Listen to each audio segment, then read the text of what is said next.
balls, blue balls. This dollar night at the Titty Club.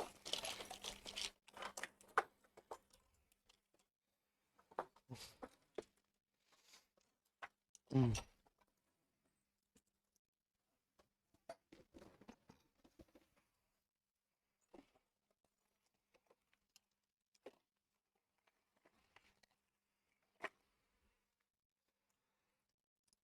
Mm.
Gibbs about to go to the next casino and be like, you've been banned. Yeah, they're like, we saw you on that show with what's his name talking about how y'all were gonna be counting cards, but they've got me for counting cards at fucking blackjack tables before because like I'm just like really good at stats, and I'm like, okay, and they're like, nope, you've won $2,000 in 30 minutes. It's time for you to go. That's literally all counting cards is being good at stats. Like, yeah. Everybody's on time today so far. I don't gamble, so I'm out of this conversation. You should play in the poker league, the Twitch poker league. It's all free. You do gamble. You just don't fucking gamble at casinos. Yeah, you gamble with your life. Every time you step behind that wheel, that's what my driver's ed teacher taught me. Hey, Grid, do you own stocks? Do I own stocks? No, I do not. I don't believe you. I don't believe you. Well, I couldn't because I did, but then we had to sell them all because of my wife's job. Too much insider information. Okay. And so, I just haven't bought any. The one time he's actually not. Yeah, and by her job, you mean as a Chinese spy for the CCP? Right? I wish we'd make more money, but unfortunately, no. No, her job at Goldman Sachs in investment banking. Hold on, you can absolutely have all the store, all of the bodies are buried. He can own stocks. They can own stocks. It just has to be like a blind fund, which like you don't make as much money. Very hard. Anyways. You have to go through compliance. Yeah, it's not worth it, from what I understand. Very hard. Oh, also I can have no direct control over it. Can't actually. Yeah, it has to be in like a fund. Yeah, it has to be blind, and at that point, it's just like you're just following the S&P or something. Yeah. Well, hold on. Can't you just have a different company's manager just run it for you? So like I could just like, have fucking I don't know. Like say I work for Marshawn Lynch and you worked for Goldman Sachs. Yeah. Oh, Rob's trying to get in. I think he's confused because he doesn't see the channel we're in. Okay. Well, let's move him in. I told him any channel. Did I say any channel? I don't think you did here, but it's fine. Sorry, that was me. Any VC. To be fair, you have like fucking like 80 channels on your Discord. Like, and they're all first of all, and they're all very organized. All you have to Discord do is close very organized. You mean a fucking mess? Like, what do you mean? You're one of those people that like you go to their house and there's like stacks of paperwork everywhere, and you're like, no, don't touch it. All of the paperwork stacks mean something. Fake news. First, we have the community. We have the community area. Then we have the politics area. We have that divided up by politics, space, history, all these different news sources. You just close that whole tab area. That's 50 tabs done. Then we have the exactly, and then you just close that tab for the gaming. That's another 10 tabs done. You just left on the VC chats. All right, let me send Rob an invite here to the stream together. If you want to join us, Rob, I'm here. You're welcome to join us. I think is this everybody? Are we missing somebody? We are missing somebody.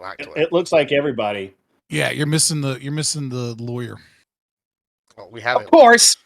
You're missing Connor. Oh, where's Connor? Listen, listen. I'm streaming. So be careful what you're about to say. Listen. Nazi points is never going to be in my stream, like by my own choice. I don't like white supremacists.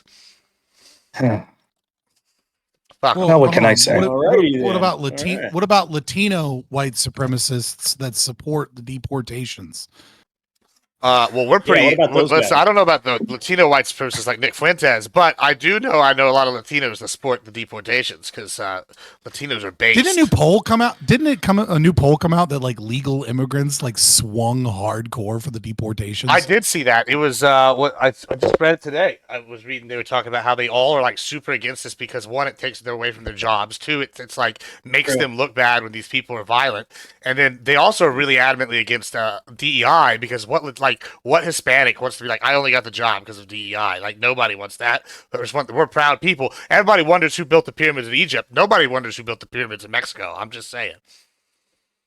That's an old Andrew Schultz. It's odd, but I mean, you're kind of right.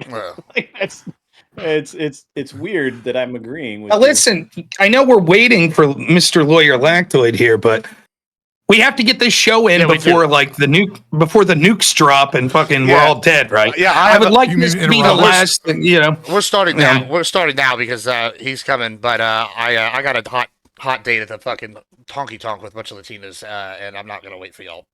So we're starting now. All right, Lactoid's here. Perfect. Oh, there's Lactoid right there. Welcome to Give Me a Break, everybody. We're going to talk about a few things. We're going to talk about the Elon Musk Trump fallout. Then we're going to talk about grading Trump's presidency and all the new current events that have happened. Let's go around and have a little quick intro, rapid fire here. Tell us who you are, what you do. Fabian, start us off. I am Fabian Liberty. You can find me on YouTube and Twitch predominantly, just Google Fabian Liberty and you'll find my socials. I am an anarcho-capitalist, which is basically a right-wing anarchist. All right. Thank you so much. Grid, go ahead. Yeah, I'm Grid One Motorsports. You can find me at An Unreasonable Man. I do social commentary. I run a debate show, game show kind of thing that's really cool. And you can find me on YouTube pretty much only. I don't play on Twitch or any of those other services much anymore. And that's it. That's the end of it. All righty, Rob. Yeah, Rob Noor, show on YouTube called Normal America with Rob Noor. Pretty much same name everywhere. We're just Rob Noor. On X, I stream almost every weeknight at 10 p.m. Eastern. I consider myself a populist, libertarian, adjacent conservative. Great to be here. N-O-E-R-R, 2 R's. That's right, Noerr. Right. It's pronounced like the conjunction or the rice company that makes the rice dishes, but spelled different, so... I probably shouldn't have said that. Kind of rambling on here. Already being racist towards Latinos, talking about rice. I see. We're starting off strong. Yes. Pentuple, go ahead. I'm Pentuple. I host MAGA headquarters on Twitch. I also host the official Twitch Poker League, which is a free poker league. We play regular seasons, so if you're interested in that, come around. And we also stream my men's league baseball games, where you can see me play second base and hit some singles. From an LGBTQ pro lawyer because he loves baseball to one that hates him. Lactoid. No.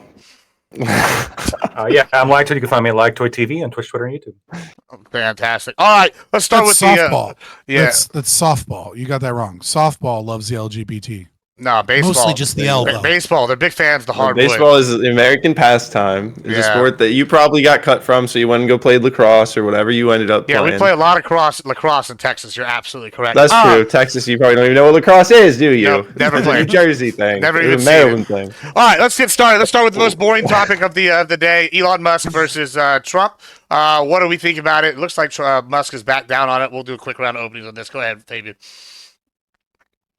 I'm more interested in the open panel conversation about this. So I'll just say, I think Elon Musk, if I had to choose one, I'm choosing Musk every day. But I think that they both lack some principles there. I think they both had a crash out. But at the end of the day, it started because Trump gave up on his promise to the American people with the efforts of Doge, and with the concept that he was going to cut spending. And instead, as of right now, Trump is looking to be probably one of the worst presidents in U.S. history in terms of tax policy, and in terms of fiscal responsibility with the big, beautiful bill. All right. Grid.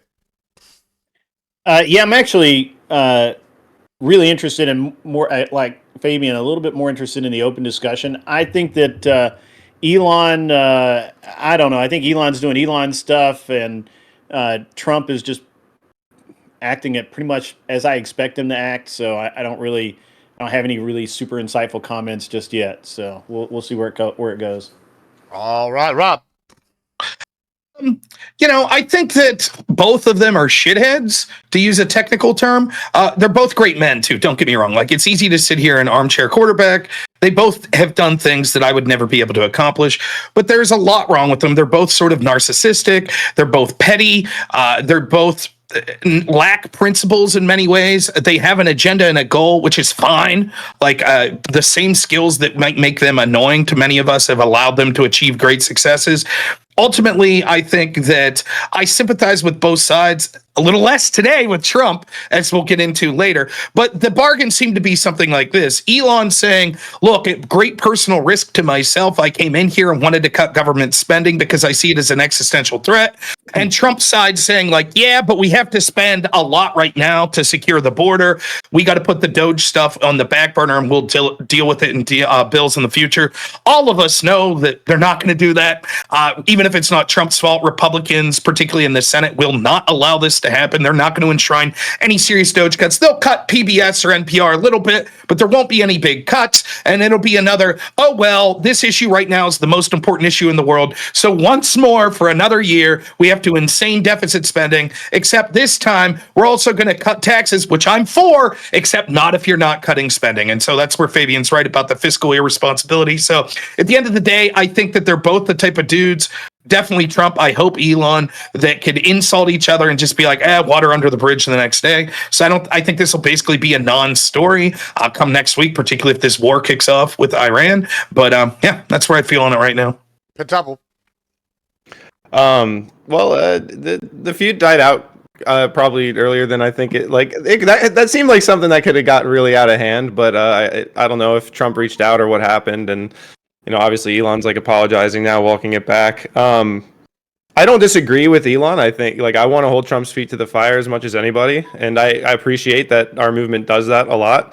And I expect we're probably going to do that tonight a lot with the immigration stuff. But I mean, I think Elon, I remember him saying at the time that I think he overestimates his role in getting Trump elected.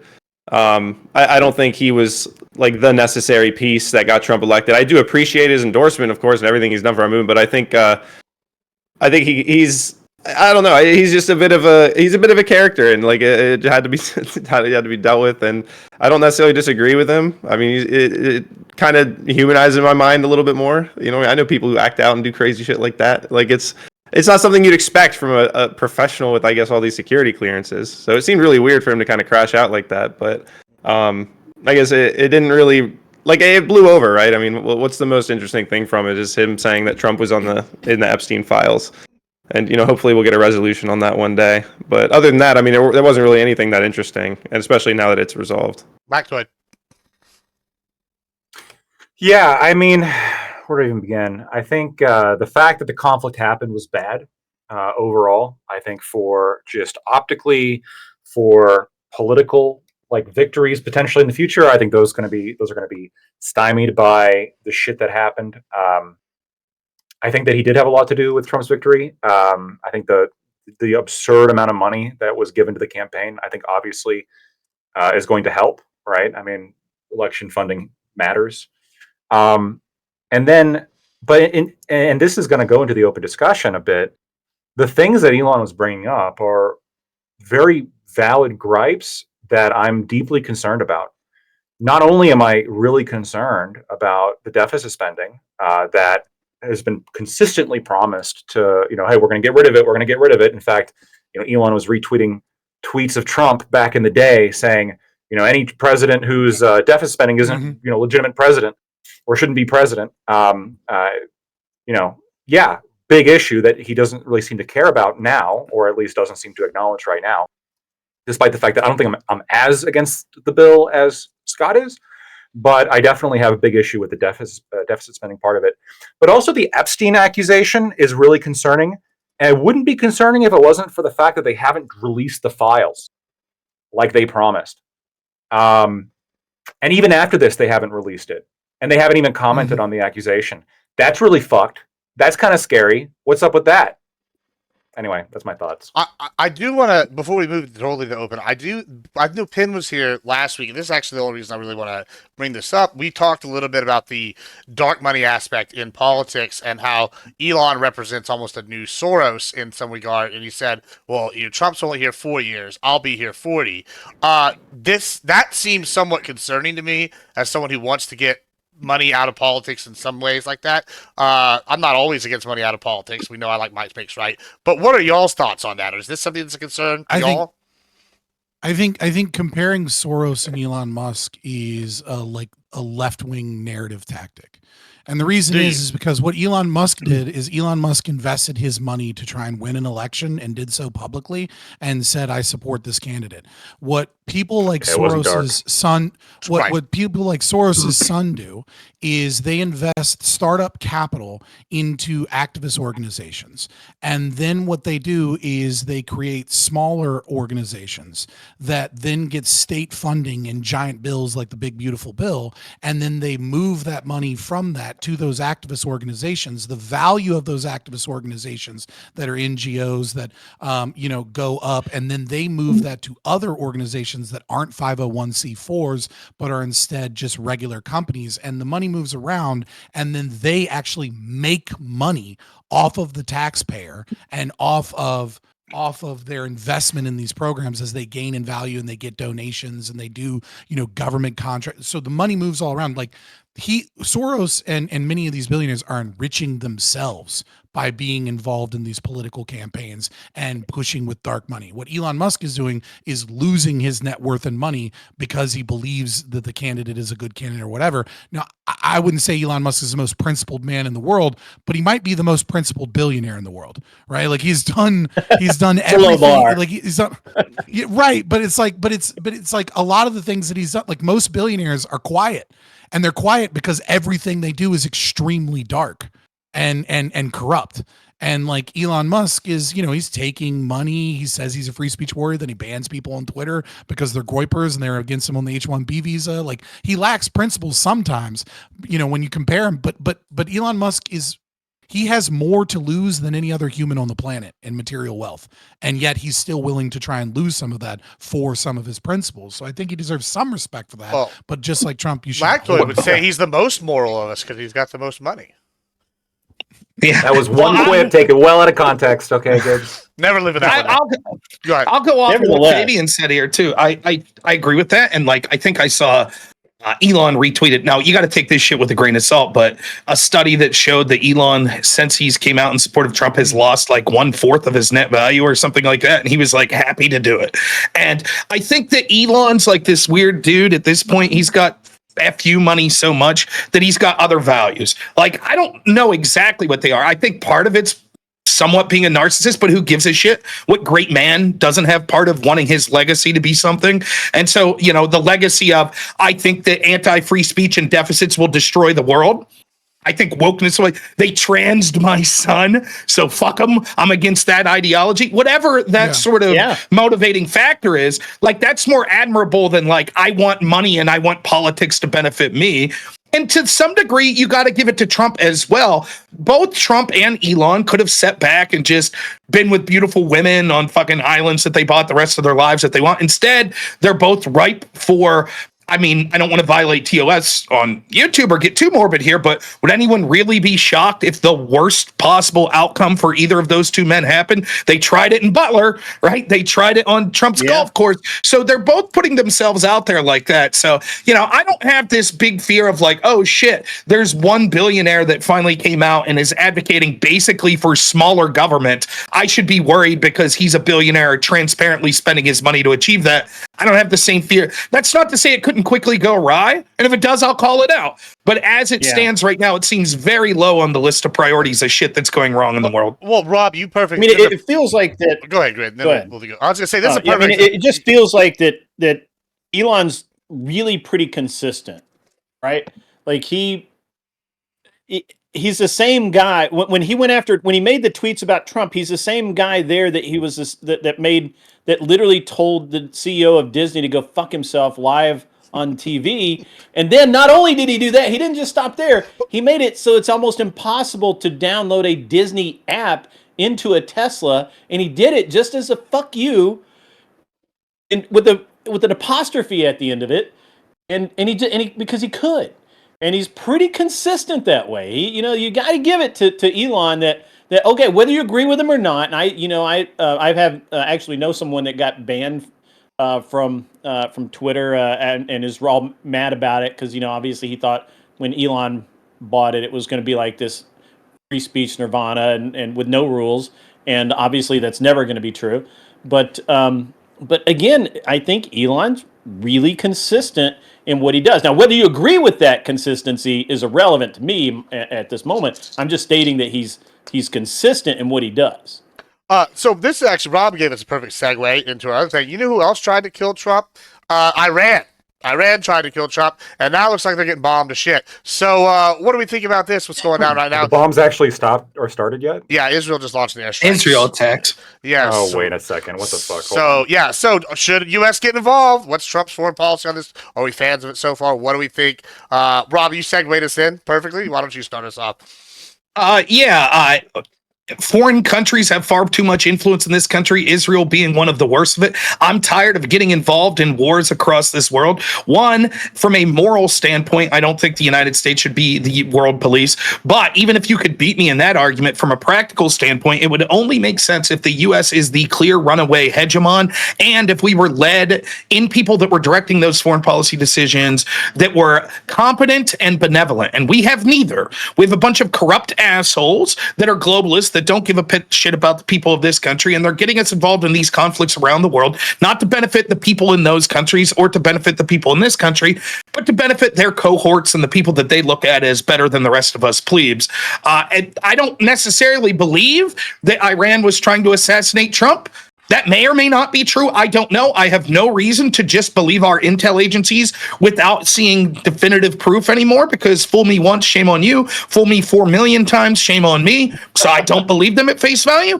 And furthermore, I think that there has been a large push by Israel to get this war jumping off. And I applaud the people. I think J.D. Vance is one of them. There are other people in Trump's administration that have been trying to exercise restraint in the form of Trump. If Israel wants to go to war with Iran, I say let them. Let the chips fall where they may. Trump should stay out of it to the best of his ability and try to broker a peace deal until I see more evidence to suggest that it should be different. Anybody else? Go ahead. I Yeah, I've said plenty of times, I have Middle East fatigue. I don't have black fatigue. I'm just so fucking done with that entire region of the world. I'm just done. Like Islam is a violent, psychopathic child molester religion, and anyone that is a Muslim is a violent psychopath by their own statement of their religious beliefs. Judaism is full of fucking contradictions and argumentation. That wasn't me, Ron. That wasn't me. That was him.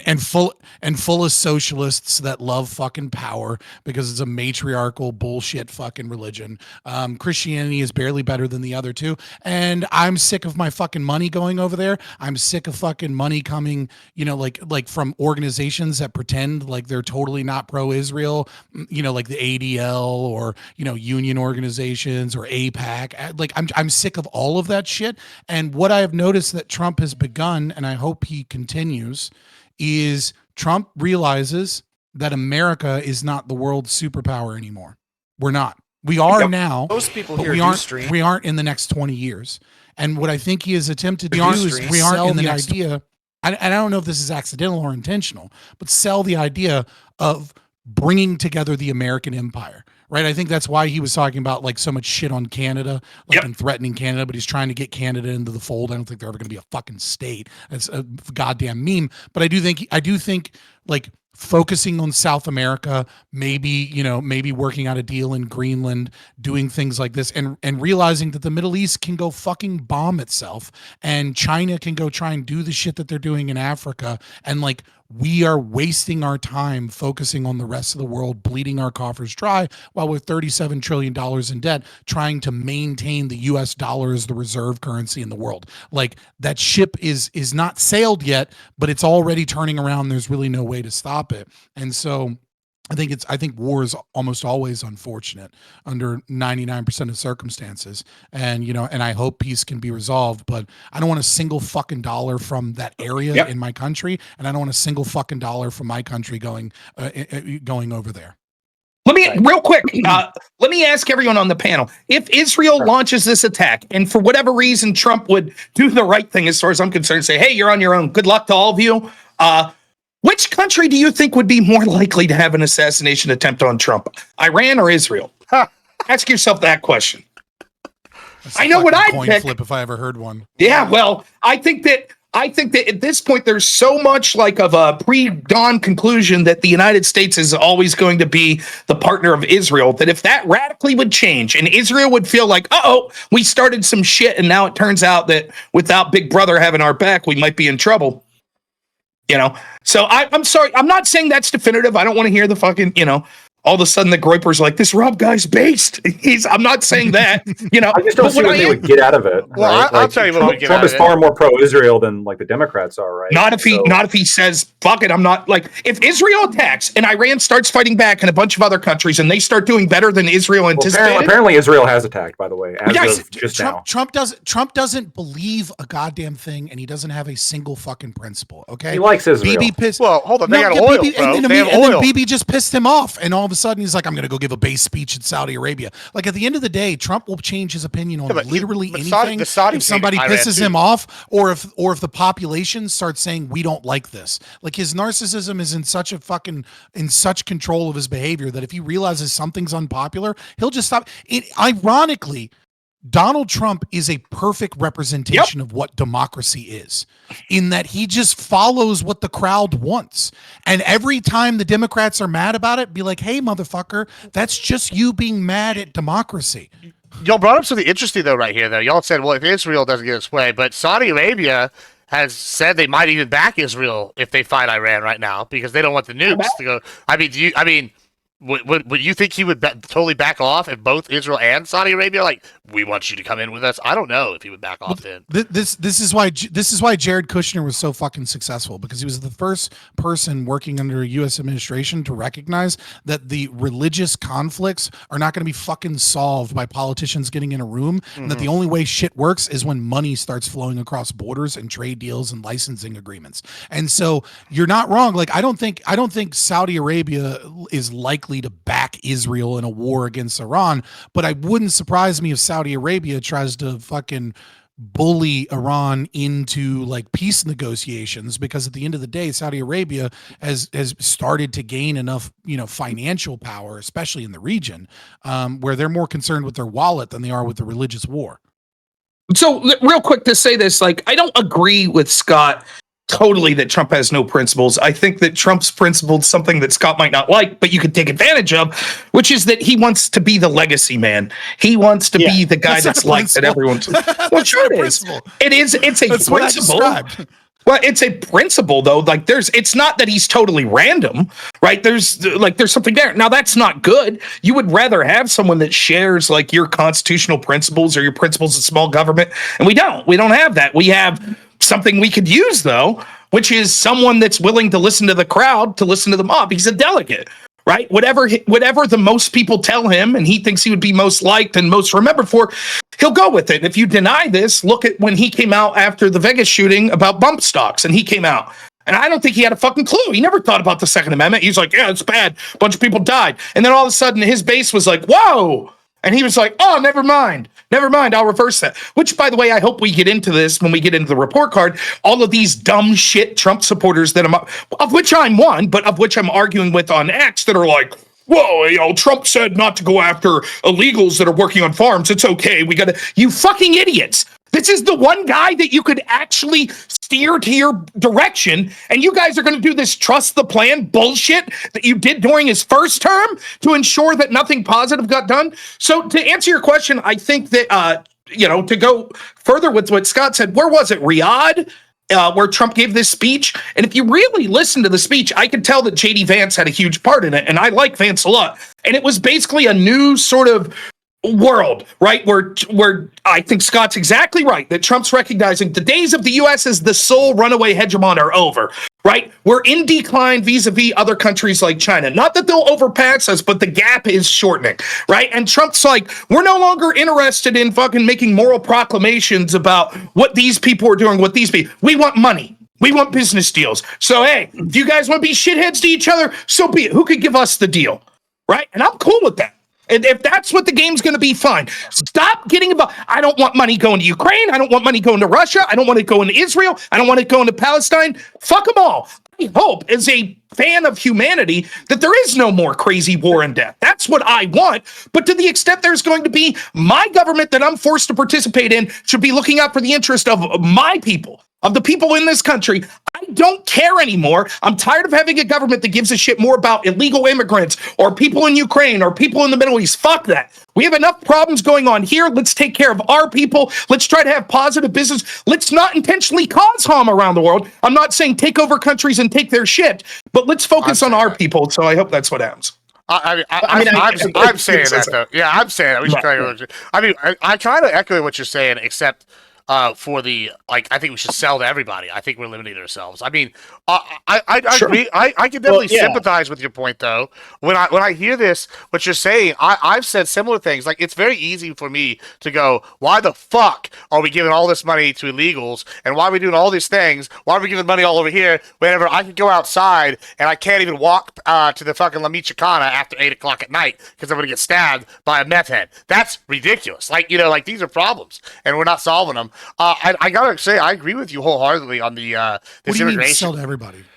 Well, I want to sell weapons to all of them. If Hamas wants the good guns, let's give them to Hamas. If he's like taking the polar opposite position where Rob is saying, "Hey, let's not do this." He's saying, "No, let's we do need it to up like the sales." everywhere."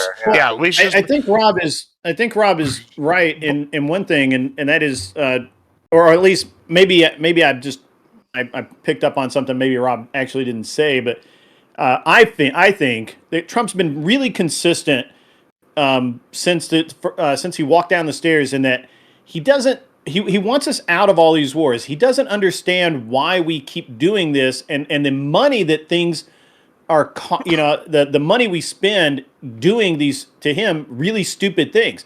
And he got us out, he did all he could to get us out of the wars in the first term. And then, of course, Biden did what Biden does. And then now we're back. And now he's trying, in my opinion, my observation, it's not necessarily an opinion, my observation is that he's walking a line with Israel where he's like, I'm not really getting involved. I'll help you guys, but we're not coming over there. Like, that's the opposite of what he wants to do. Well, I think he's been pretty consistent about that since day one. And I'm okay with that. I would like to go back to what Rob just said though about the illegals, and you kind of mentioned this too, Fabian, just a second ago, is he's very close to democracy, and he did this a good time with the first term, where people he put DACA in the Trump border bill, and then people along the border revolted. We were like, fuck no, we don't want this in there, get it out. And he goes, okay, and he took it out, took it to Schumer, and Schumer shot it down. Then when Schumer brought it back again in the Biden presidency, he took DACA out with a worse bill, and it didn't get passed, and I blame Trump. And I think that was a good thing Trump did. I'm hoping that if we all revolt, he'll stop doing this bullshit, like, oh no, don't take it from the farms. I have been adamant every panel that, like, the people like Monsanto and these other internet giant ranching corporations that have illegal aliens are working at unfair advantage to people like me who have to hire a legal guy and have to pay them the same as they pay 20 workers. It's bullshit. It's ridiculous. And the free market can't compete with, what is basically the Democrats implementing big cotton slavery again. And I make this point all the time. People laugh, but it's crazy that they're making the exact same arguments as they did in 1861 today. I don't know, but go ahead, Peter. You were saying something. One thing, Monsanto was acquired by Bayer. Okay. So I know, like, everybody knows. Yeah. No, I'm not actually critiquing you in any like deep way, but I think it's just important that we say that, because I think it's important that we say Bayer. Bayer is this guy. Like, we have to name these demons, right? And sometimes we fall into a trap of we all hated Monsanto because Roundup and shit, but they acquired all that and they continued all that shit. Not to mention Bayer. Remember when Bayer got in trouble for selling contaminated medicines to Africa? Right? Hey, what was it contaminated with? What was it contaminated with? HIV, wasn't it? Wasn't that part of it? Knew that, HIV. They knew that Bayer aspirin had HIV contamination. Fucking crazy. To Africa. Yep. Sounds like we should have done that in the Middle East, but no, never mind. Jesus Christ, Gibbs. So one of the things that I kind of bouncing off of what you said, Grid, right, is if we were to talk about the effectiveness of the Trump administration and of Doge and of Elon Musk, right? I think there are two metrics by which we look at this. And on one metric, they both get absolute stellar Fs, like not even a 60, not even close to getting a D.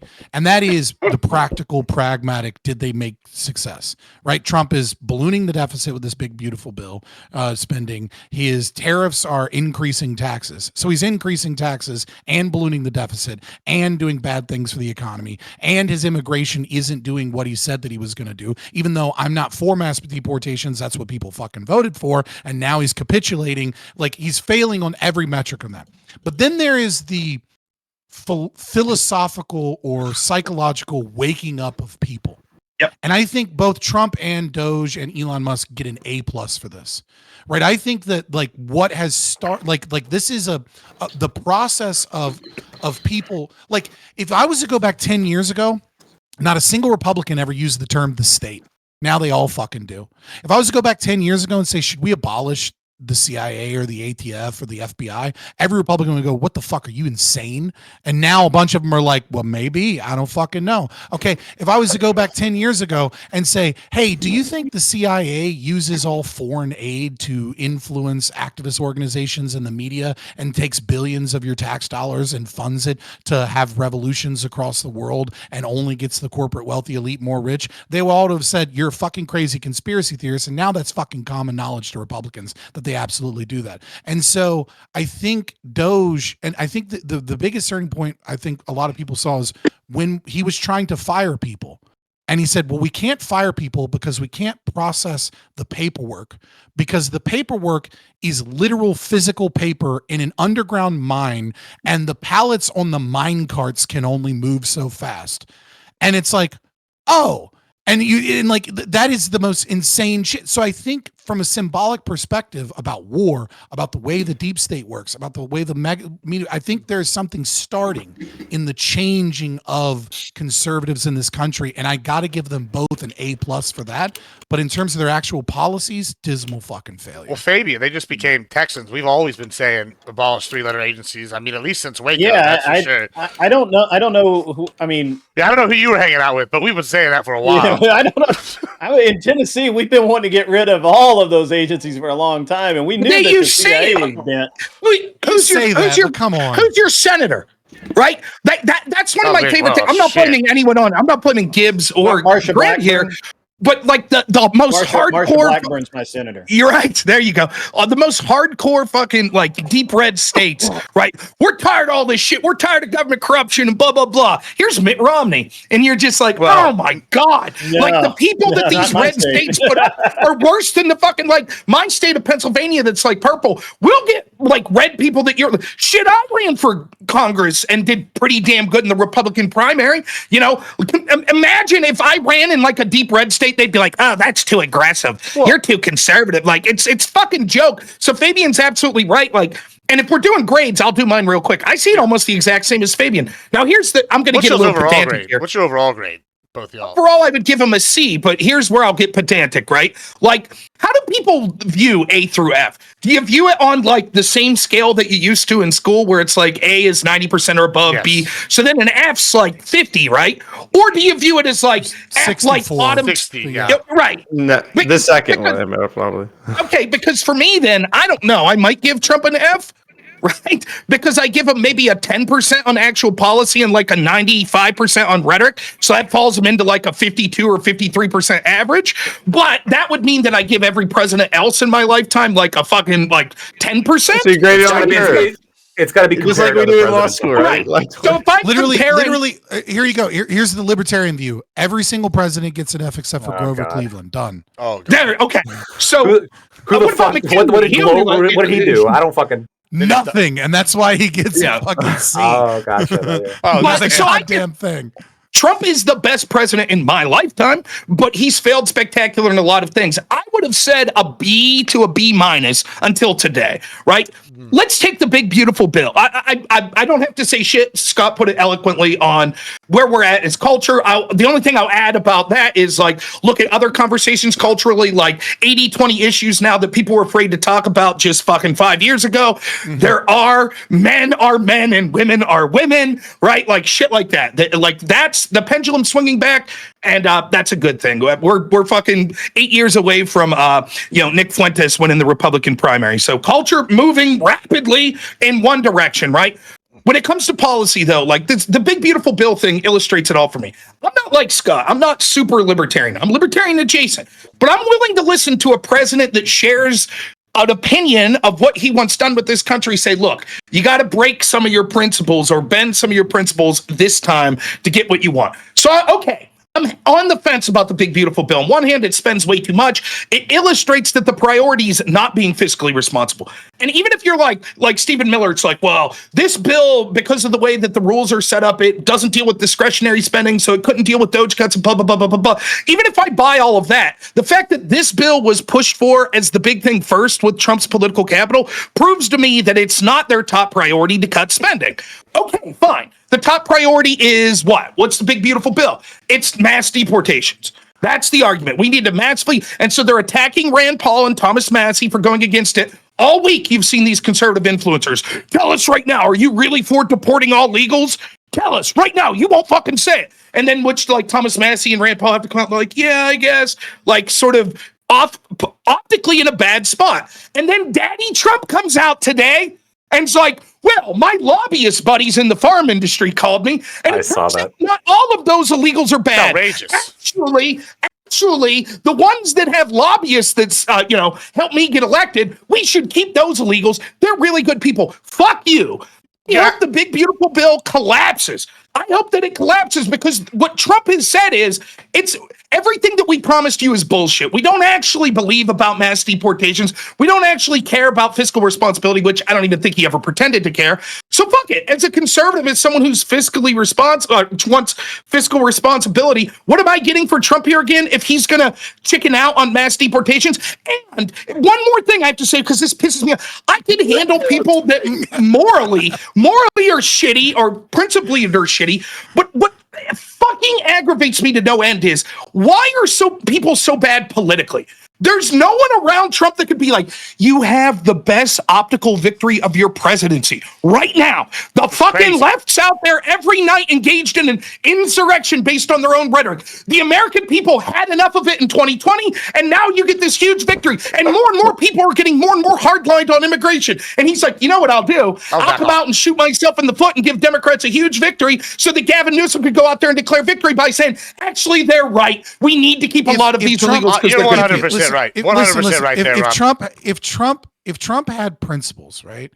If Trump was an honest man and not a piece of shit lying snake that he is, that we all know he is, and we want to pretend like he isn't, right? He's our lying snake. And he had any brain for politics around him instead of all the people giving him terrible advice because for whatever reason he can't pick a cabinet for shit. What they would do is he would go arrest Tren de Agua. And he would make let the left burn fucking LA. Yep. And he would arrest Tren de Agua and he'd make a giant media thing about all, and he would bring on Kash Patel talking about all the fucking crimes that these people have committed and showing up a picture of like some woman that got shipped back to her family in body parts, finger by finger. And then the next thing he would do is instead of listening to those fucking lobbyists, he would march into some giant fucking agro farm that's hiring a bunch of illegals, and he would do a photo op with them in handcuffs saying that these people are the ones that are a part of the problem. Amen. But instead he listened to the criminals. He listened to the people that are absolutely a part of the problem, at least as far as he's supposedly concerned. And because he likes their money and he likes their friendship. And now he's going to rewrite his immigration policy around protecting the people like what he is doing is he is proving Bernie Sanders right when he said that open borders was a Koch brothers conspiracy. He's proving him 100% right. And that is because that is exactly what he's listening to the very people that brought in immigrants so that they could be cheap labor instead of just fucking importing fruit and vegetables from goddamn South America. We don't need fruit pickers here. We just fucking don't, dude. Lactoid, I'll revitalize our beef industry and grass-fed beef and compete with Australia and New Zealand with high-quality products that require educated farmers as opposed to a bunch of fucking fruit pickers where we're like where California's literally burning and half of the problem is fucking almonds because they keep fucking putting in products that don't work on the land. Are we still doing Are we still doing fucking ethanol subsidies to make a bunch of corn that we don't need? Is that still happening? Yes. You know, Lactoid, I'll ask you this. I don't know what the law would be about knowingly hiring illegals. Maybe you could like educate me on that. But I'll say this. Let's hypothetically say, well, there's no law. Here's the argument for those that are missing. Trump implied heavily today that there are people from the agricultural industry and from like the hotel industries that have personally contacted his administration and said, hey, some of your deportations are really hurting us because some of these illegals have been here for 20 years and they're harming us. So my argument is, I would have been like, oh, that's great, Mr. Smith, head of this hotel industry. Why don't you come to the White House and we'll talk about it? Then I'd have put his ass in fucking handcuffs and said, oh, you're knowingly hiring illegals? Now, just like the illegals when they show up to court. That's right. Show up That's for a right. dinner. That's what I would have did. But let's say there's no law. Let's say that there's no law. Well, then, Mr. President, why don't you announce to us who those people were that admitted to you? Announce the name of their company so we, the American people, can at least see, hey, you see all these riots that are going on in the streets? That's brought to you by this Tyson Chicken, who lobbied me and said, make sure you don't get rid of our illegals. How about that, Mr. President? And the truth is he won't do it because he is not principled about mass deportations. It was a political win. What he really meant, and look, I could kind of, if I try to paint him in the best possible light about this, it's, we're tired of seeing these fucking people come and exploit our system and get welfare and not work real jobs and they're shitheads. But the ones that work, okay. But it's too nuanced of an argument for someone like Trump that's just a sledgehammer to make. Right? Well, why are we going into Home Depot and arresting people then if it would just be Trent Aragawa, blah, blah, blah, blah. And so, he can't sell mass deportations to the people and then be like, well, except for the people that like me. And then the last thing I'll say on this is, Scott's absolutely right. What I said should happen is, here's what you do. You go into LA, you send in the fucking Marines, the National Guard, whoever you want. I don't give a shit. Send Abrams tanks and Black Hawk helicopters. But here's their role. They are protecting ICE. That's it. They're there to protect ICE. ICE goes out in the middle of the day, arrests illegals, and then ICE says at the end of the night, deuces, we're out. LAPD, you're running it now. I would add one thing to that. I'll turn it over to Watch that city burn. Watch it burn and say, hey, the National Guard is only here to protect ICE agents in ICE buildings. That's it. Other than that, we ain't doing shit. It's all yours, Newsom. It's all yours, Karen Bass. You do whatever you want. You want to leave these fucking people burn down the entire city? We welcome it, no problem. We'll be back tomorrow morning to arrest more people. We'll be down by dinner. We're going to go to a nice taco stand down the way that some fucking Americans making taquitos now. So good luck to you, Karen Bat. That's what I'd say. Let them burn it. I don't give a shit until these Democrats stop voting for this shit. I agree with everything Rob said. I want to make one caveat though, because I'm an honest person. Trump, if you're going to allow us to hire illegals in agriculture, let me know what the lobby number is so I can send you a check for that, and then I can hire all the illegals I need. At least give us a fair playing field with that. If we're gonna do corruption, I want in on it. That's that. Otherwise, everything he said. As George Carlin said, it's a big fucking club and you ain't in it. Well, that's what we're trying to do. We're trying to buy our way in. Like as the lone socialist, according to some people here, that was invited to this panel. I know you love socialism. I'm gonna piss a lot of you off. When I voted for Trump, and I did, and not only did I vote for him, but I also canvassed for him. I had a lot of problems with him, but my mentality was, well, he's better than the alternative in terms of like a viable candidate. And so I'm going to vote for him and then relentlessly criticize him for the things that he does that are bad. And I'm not going to hold back, and then next election cycle, we'll reevaluate and see where we're at.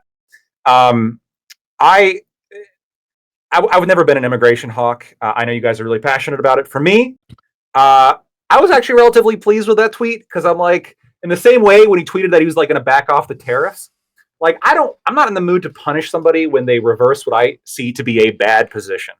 And so, am I concerned that perhaps that there's some lobbyist influence here? Sure, like that's a real concern. I think that you can present. But if he's really going to go down the lines now of like, well, we're going to roll back a lot of the tariffs and we're not going to like raid workplaces as much anymore. We're going to focus on the criminals. That's great for me. I like that's good because in fact, those are some of like my two biggest criticisms of Trump that give me that give him a relatively low grade actually in my evaluation. I think compared to other presidents, Go ahead. Just real quick, just to ask you real quick about that then. Like, what is it about him that you would like? Like, because at this point, it's like, why would you support the big, beautiful bill then? If the argument there is, we got to spend all this ass loads of money because we're going to do mass deportations, and you're like, well, now I'm glad to see that he's basically saying he's not going to do that. Then what? What is there left policy-wise to hang your hat with Trump? Sure. The great question. I'm a policy bug. Now, the big, beautiful bill does cut spending relatively dramatically, which I'm a big fan of. It also cuts taxes, which I'm a big fan of. It increases the deficit, which I'm not a big fan of. I said this at the beginning when it was introduced. I'm willing to take a look at something and take the good with the bad. I would really want to push for more spending cuts, which is, I empathize with Elon when he was really pushing for that. I probably wouldn't have gone about it in the way that he did. But I definitely empathize with that kind of push. But no, I think there are some good things, right? I think that Kamala would not have decreased spending at all. I don't think she would have decreased taxes at all. I think that her position on Ukraine would have been much worse. I think that's a very complicated situation, and I think Trump's actually relatively good comparatively on that issue compared to kind of where the politics were prior. But I think the tariffs were a big mistake. And when he rolled back a lot of those, I thought that was good. And I think the mass deportations are a mistake. And now that he's saying that he's not going to go after the farm workers and hotel work, and by the hotel workers, I think that's like one kind of like, because he owns a lot of hotels. That one's a little bit, I look at that one with a little bit more of a skeptical eye. Like, that's oddly convenient. That like, oh, the hospitality industry. I've heard a lot of reports that we're having some issues hiring people now. From where, Trump? Where have you heard those reports from? I just want to be very clear on something very quickly, right? When we talk about taxes, I think there's a really big problem where we talk about lowering one tax or increasing one tax or one spending cut or things that if you want to actually conceptualize what taxation is, really simplified down, taxation is when the government spends money. It's not a property tax, it's not a sales tax, it's not a tariff. Like, these are means of them getting revenue. Okay, but if the government spends $1, that dollar was taxed somewhere out of the economy. It was stolen in some capacity from hardworking Americans and then given to the government to spend on a program. Okay, and so we can talk about the CBO's projected estimation of like what one tax cut is going to cost us or what one spending is going to do, et cetera, et cetera. But at the end of the day, if you are increasing the debt ceiling and you are increasing spending as we get to the debt ceiling, then you're talking about a tax increase. That's it. The big, beautiful bill is a tax increase. It decreases spending overall, though. Yeah, but the problem is that we are talking about a federal budget that is 61% welfare and 13% payments on the interest and the debt. Okay, like we are talking about tiny little cuts with 1,100 pages of pork with cuts that are supposed to average out to less, and then increasing the debt ceiling because it doesn't do enough to actually reduce the deficit ceiling to where we're not getting further into debt. So it's just tax increase at that point. No, as far as you and I are concerned. When you decrease overall spending, or your dollar is talking about, when you decrease spending overall, though. Like, again, Ron Paul wasn't on the ticket. Like, it sucks, I know, right? But, when you decrease spending overall, that's, I think, a good thing. The fact that it increases the deficit, I think, is a really bad thing. And that's, I think, where the criticism lies. How much? First off, that's what I'm saying. It's like you're in a car going 50 miles an hour and the speed limit is 45. And every few minutes it's going a mile an hour faster. And you're like, shouldn't we praise Donald Trump with this bill? Or shouldn't we like the fact that this bill only goes a mile faster every 2 minutes instead of 1 minute? It's like it hasn't done anything to actually fix the problem. I would praise that. Hold on. The problem with assuming that's how that works out, but we'll see how much it actually costs. But again, the problem with that is nobody else has decreased spending at all. Like that. I mean, this is I gotta take my victories where I get them, and yeah, it's not where I can't give Trump a high grade at all, to be honest with you, even though I have some different issues with what he does. I don't actually have a problem. Kind of aligned with Lactoid here. I don't really care about Lupita, the barmaid. I don't care about deporting her, but I really do care about getting rid of all of these MS-13 dudes and Trino Agua and all these other, like bad people, gangsters and stuff like that. And if we can just do that, I will consider that a fucking win. I don't need to get rid of the fruit pickers to consider it a win. And I didn't vote for that. Now, I understand that there was a base, and I said this the other night when we talked about this. I understand there's a massive base of people who were delusional in thinking that we were going to load people on the boxcars and all of them jettison out of the country. I get that. There are people that are that fucking delusional in life, but I'm not. I knew when he said what he said, what the reality of government is at this point. And I have to deal in reality. I can't deal in delusion, and I can't deal. But hold on, these people are the same. No. Hold on. These people are the same. This is 2 steps forward, 1 step back. Well, that's what this is. 2 steps forward, 1 step back. 1 step back is meaningless. I also have to push back on that. 2 steps forward, 1 step back is meaningless. Like here's the deal. The real reason people are so fucking concerned with getting rid of 30 or 20 to 30 million fucking illegal immigrants is because these people were brought in by welfare systems so that they could be put on a fast track to become citizens. So that's part of it, Fabian. But these people are also the criminals, right? Like you're acting like these are like, oh, they're separate groups. They're not separate groups. The girl, one of my friends, she just got killed like 2 months ago. She was raped and murdered. All right, she was raped and murdered in her own home by someone that's normally a fruit picker but has ties to the Zetas. Because what they do is they get these people up here in normal jobs, they work all half the time, and then they activate them when they need something done. That's what they do. So when you're sitting here, we're getting them, you get these people, you find out, like my real father, my blood father, this guy's got 3 felonies in Mexico, and he's been able to make it into the United States 8 times. So when you sit here and go, whatever, this guy, they found him working as a farmer in like Lubbock, Texas, right? And they deported him. But he's still a criminal. It's y'all are acting like they're separate groups. Lupita is also working for the cartels. She's paying them off. I'll tell you how. I don't think Lupita's working for the cartels. Because she's paying the coyotes for their help to keep her here. She's paying them to keep her identity with their social security card and the birth certificate. That's what's happening. These people are still funding the cartels. It's 100% accurate. Gibbs is actually like Gibbs the boxcars ready. I'm good. We'll go to Rob. Go ahead, Rob. If I may, a couple things. One, how much does this cut spending like to it? Oh, I have to look it up. Some amount. Does it Nobody cut knows. more? Nobody knows. Nobody knows. No one knows. And even when people have done estimates, when people have done estimates, when they say that it's a net cut, I think that they're not including the increase in spending on ICE and shit, which you're admitting is unnecessary because they're not going to do mass deportations. So I refuse to say that this. I refuse to say this is a cut in spending, right? And the idea that, like Grid, you say, well, people falsely were delusional and thought they were going to load up these people. Then don't sell us on this bullshit that we couldn't prioritize cutting but listen, that we couldn't prioritize cutting spending in the big, beautiful bill. He is pissing on our leg right now saying we have to massively increase spending when it comes to immigration because we're going to deport all these people. Yuck, yuck. All my supporters know we're not going to really deport a bunch of people. Fuck that. Secondly, the next step is, here's Trump in a nutshell. I put out a tweet that said this today.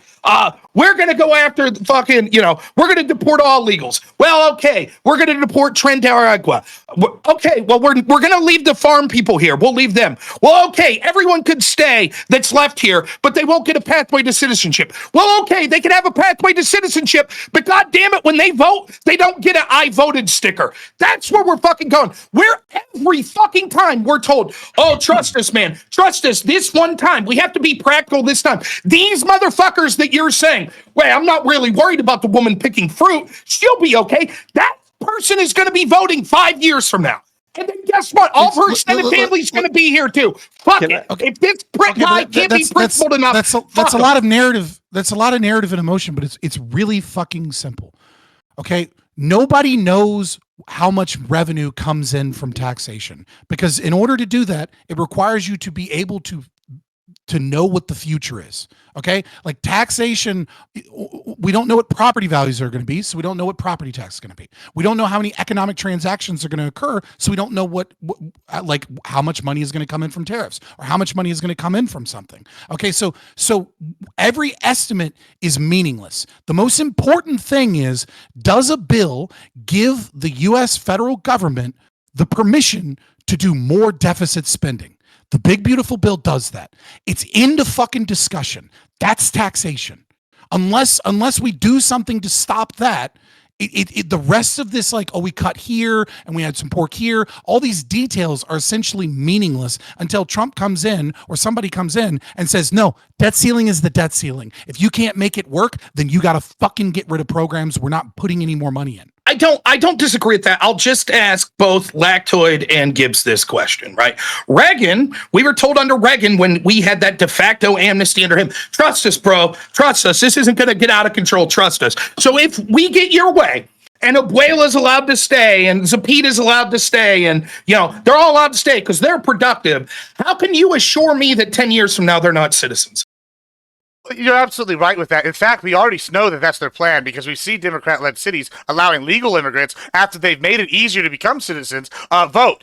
So it's fucking outrageous. And I'll tell you what, I'm getting fucked. I'm getting fucked by Lupita and not in the fun way that I like to fuck Lupita in. Getting fucked by Lupita in this fucking bullshit when she's working out in the field for 20 of them, with 20 of her other friends work for the same price. I'm paying one legal immigrant. You notice that Hispanics are split on the immigration issue? It's because legal immigrants are all anti this bullshit because no, we don't want the DI. No, we don't want these people coming here illegally. We have friends on the waiting list, and you know what you're doing? You're fucking all of us. We might as well just start lubing up for them because that's what's happening. It's terrible. I hate it. Real mad because never once has this worked out for us. What if politically they did this? What if Trump did this? Starts going to the farms, first off, Scott had the best take on this. He hasn't brought it up today yet. You really want to solve this and the fucking welfare system? There you go. Then all of a sudden you won't have Americans that are unwilling to do the jobs, right? How many years ago was it that Milton Friedman said you could have, an open border, you could have a welfare system, you can't have both, right? So that's where we need to start. We need to go after the people that are intentionally hiring these people. But aside too, by the way. Right. But aside from that, like, wouldn't this be a politically more advantageous win for Trump to say, listen, here's the deal. We're going into these farms. We're deporting these people. And then we'll say that you could come back on a temporary visa and then negotiate with Democrats and say, look, we are willing to set something up that says these people can stay here long term, under the conclusion that they will never be citizens and never have the right to vote, and birthright citizenship for them is ended. If they have children here, those children aren't citizens. That would at least be a negotiating point. Instead, Trump fair. How do you not know that's what he's going to do? We're inferring a lot from a tweet today, right? He's conceded. I'm going to have an executive order that allows these people to stay. Great. That negotiating position is over then. Once he issues that executive order, Democrats are not going to... that be in line with what you described? And I'm not trying to challenge you because I actually agree with you guys all on like the principles and holding Trump to account on all of this stuff, especially with the optics and stuff. Not me. Sorry, I'm just trying to get in a little bit, but no, I'm just saying I agree with you guys. I want to deport the agricultural workers and stuff. But I just feel like we're inferring a lot from a post he made today, and when we're talking about him being consistent on immigration, I mean, he's being held up in the courts trying to get rid of birthright citizenship for illegals right now. That's one of the biggest things on this issue that he could be possibly doing. It's just in court right now. So like, I feel like we're assuming a lot from this post today, but what I want to emphasize is that I agree with you completely that we need to hold his feet to the fire and say that what you're suggesting in that tweet is not what we want. That's not what we have support. I completely agree. It kind of reminds me of when he was talking about a third term, and I was like, and I'm not saying this is his motivation, but when he was talking about the third term, this was also at the same time when people were saying, oh, all the Trump supporters are having buyer's remorse. And so he goes for his third term, and now all his supporters are saying, oh, like we're memeing about his third term. Right now, they're saying, oh, the optics, nobody voted for this. Nobody wants the agricultural workers to go anywhere. And he says this. And I think this is another chance for us to say, no, this is absolutely what we voted for. Show the optics and then give Trump that green light again. And I'm not saying that's a strategy or that's what's happening or anything. But I just feel like we're rushing to conclusions on this post, while at the same time, the only conclusion you can draw from this post is, I agree with you, a huge backtracking from the agenda that we voted for. Look, I could almost go with that, but here, look at the record that we have in front of us, and that is the only people he's really gone after have been the low hanging fruit, the felons, the people with already have existing deportation warrants, and all of this. He's not gonna. And again, there's legal hurdles, and this makes sense. I think that's the sort of I get it. Like it's gonna. These deportations aren't something that is going to be a consistent like deportation rate this whole time. I do think what's going to happen is that we're going to have to get through the logistics and get through the legal stuff, and then once that switch hits, we're going to see deportations go crazy. I mean, we'll probably even see the self deportations ramp up because once deportations not get to that level, people are just going to leave. We might not, but who knows? But we don't know that just from this tweet. Loading people into we don't know that just from this tweet. Yes, we do. You know what we know? That optically, Trump just said, oh boy, victory. Let me snatch defeat from the jaws of victory. That's what Trump did with this tweet. That's what he did. Any extent that people had that was like, holy shit, I'm an illegal. And look at this. Trump's going into these places and fucking we're rioting and shit. And the American people have had enough. They're like, good, send in the fucking National Guard. Do whatever you have to. Maybe I should self-deport. Oh, what's that? Mr. Trump says if I'm hardworking, I could stay. And he's going to pass an executive order. So no, this isn't the same as him memeing out about a third term. This is him talking about a policy that. Well, it's him talking if about nothing else happens, and this is just the only statement he made on this, and we move on, and the same things happen, and he doesn't pass some sort of executive order on this, then it's not a backtrack. It could be another True Social post at that point. Wait, well, I want to clarify something real quick. Be a troll. Yeah, go ahead, clarify. I'm just saying, I feel like we're judging a little too early. When I agree with you, if what you're saying comes to pass, and he backtracks on that, and that is what happens, I completely agree with you. But we're 6 months into his presidency, and everything getting held up in court suggests that he is pursuing all of these immigration avenues as best he can. No, 10 seconds. 10 seconds on this. So what I'll say is people like you that are equivocating is why Trump won't roll it back. People like me trying to hold his fucking feet to the fire is what would leave him to roll it back if it ever would. I'm not saying to not hold his feet to the fire. I'm tired of the mealy mouth. Well, maybe. No. Fuck you, Trump. That's what every one of you should be saying. That's what you should be saying. I'm not disagreeing that we shouldn't correct Trump on this. I'm just saying you're acting like he already did the executive order for this. This is the time where we say this is what we support. You're saying like throw our hands up in the air. It's over. It's like it's the seventh inning. It's not over. Mike, you're acting like you're acting like the game's over. It's the seventh inning. Let's go to nothing's happened yet. Let's go to like the first term. People told me to trust the plan the whole time, and it was abysmal fucking failure with these promises. I'm not saying trust the plan, but I'm just saying not everything that we can see is everything that's happening. Let's go to Lactoid and then the grid. Go ahead, Lactoid. Yeah, I guess I was going to frame this in terms of a question, but it's more of a statement, so I'm just going to be honest and just make it as a statement. Good. Be honest. We like that. The reason why I just just don't care about him rolling it back. In fact, I would prefer he didn't. Is I don't see why Lupita is a problem. I'm sorry. I don't see why a demographic of people, the people who are working, right, we're specifically excluding the criminal aliens, which was specified in Trump's tweet.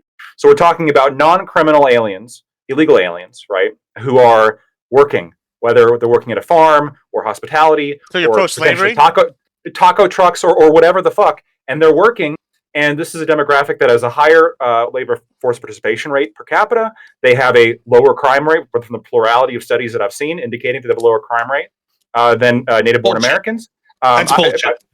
So I've seen one study to the contrary, and I've seen like 5 saying that it is actually is the case. It's also how they report that was the one I sent you, the Texas one. Texas, it's like, oh, well, if you report it this way, then all of a sudden it's way up. It's like not even close. Yeah.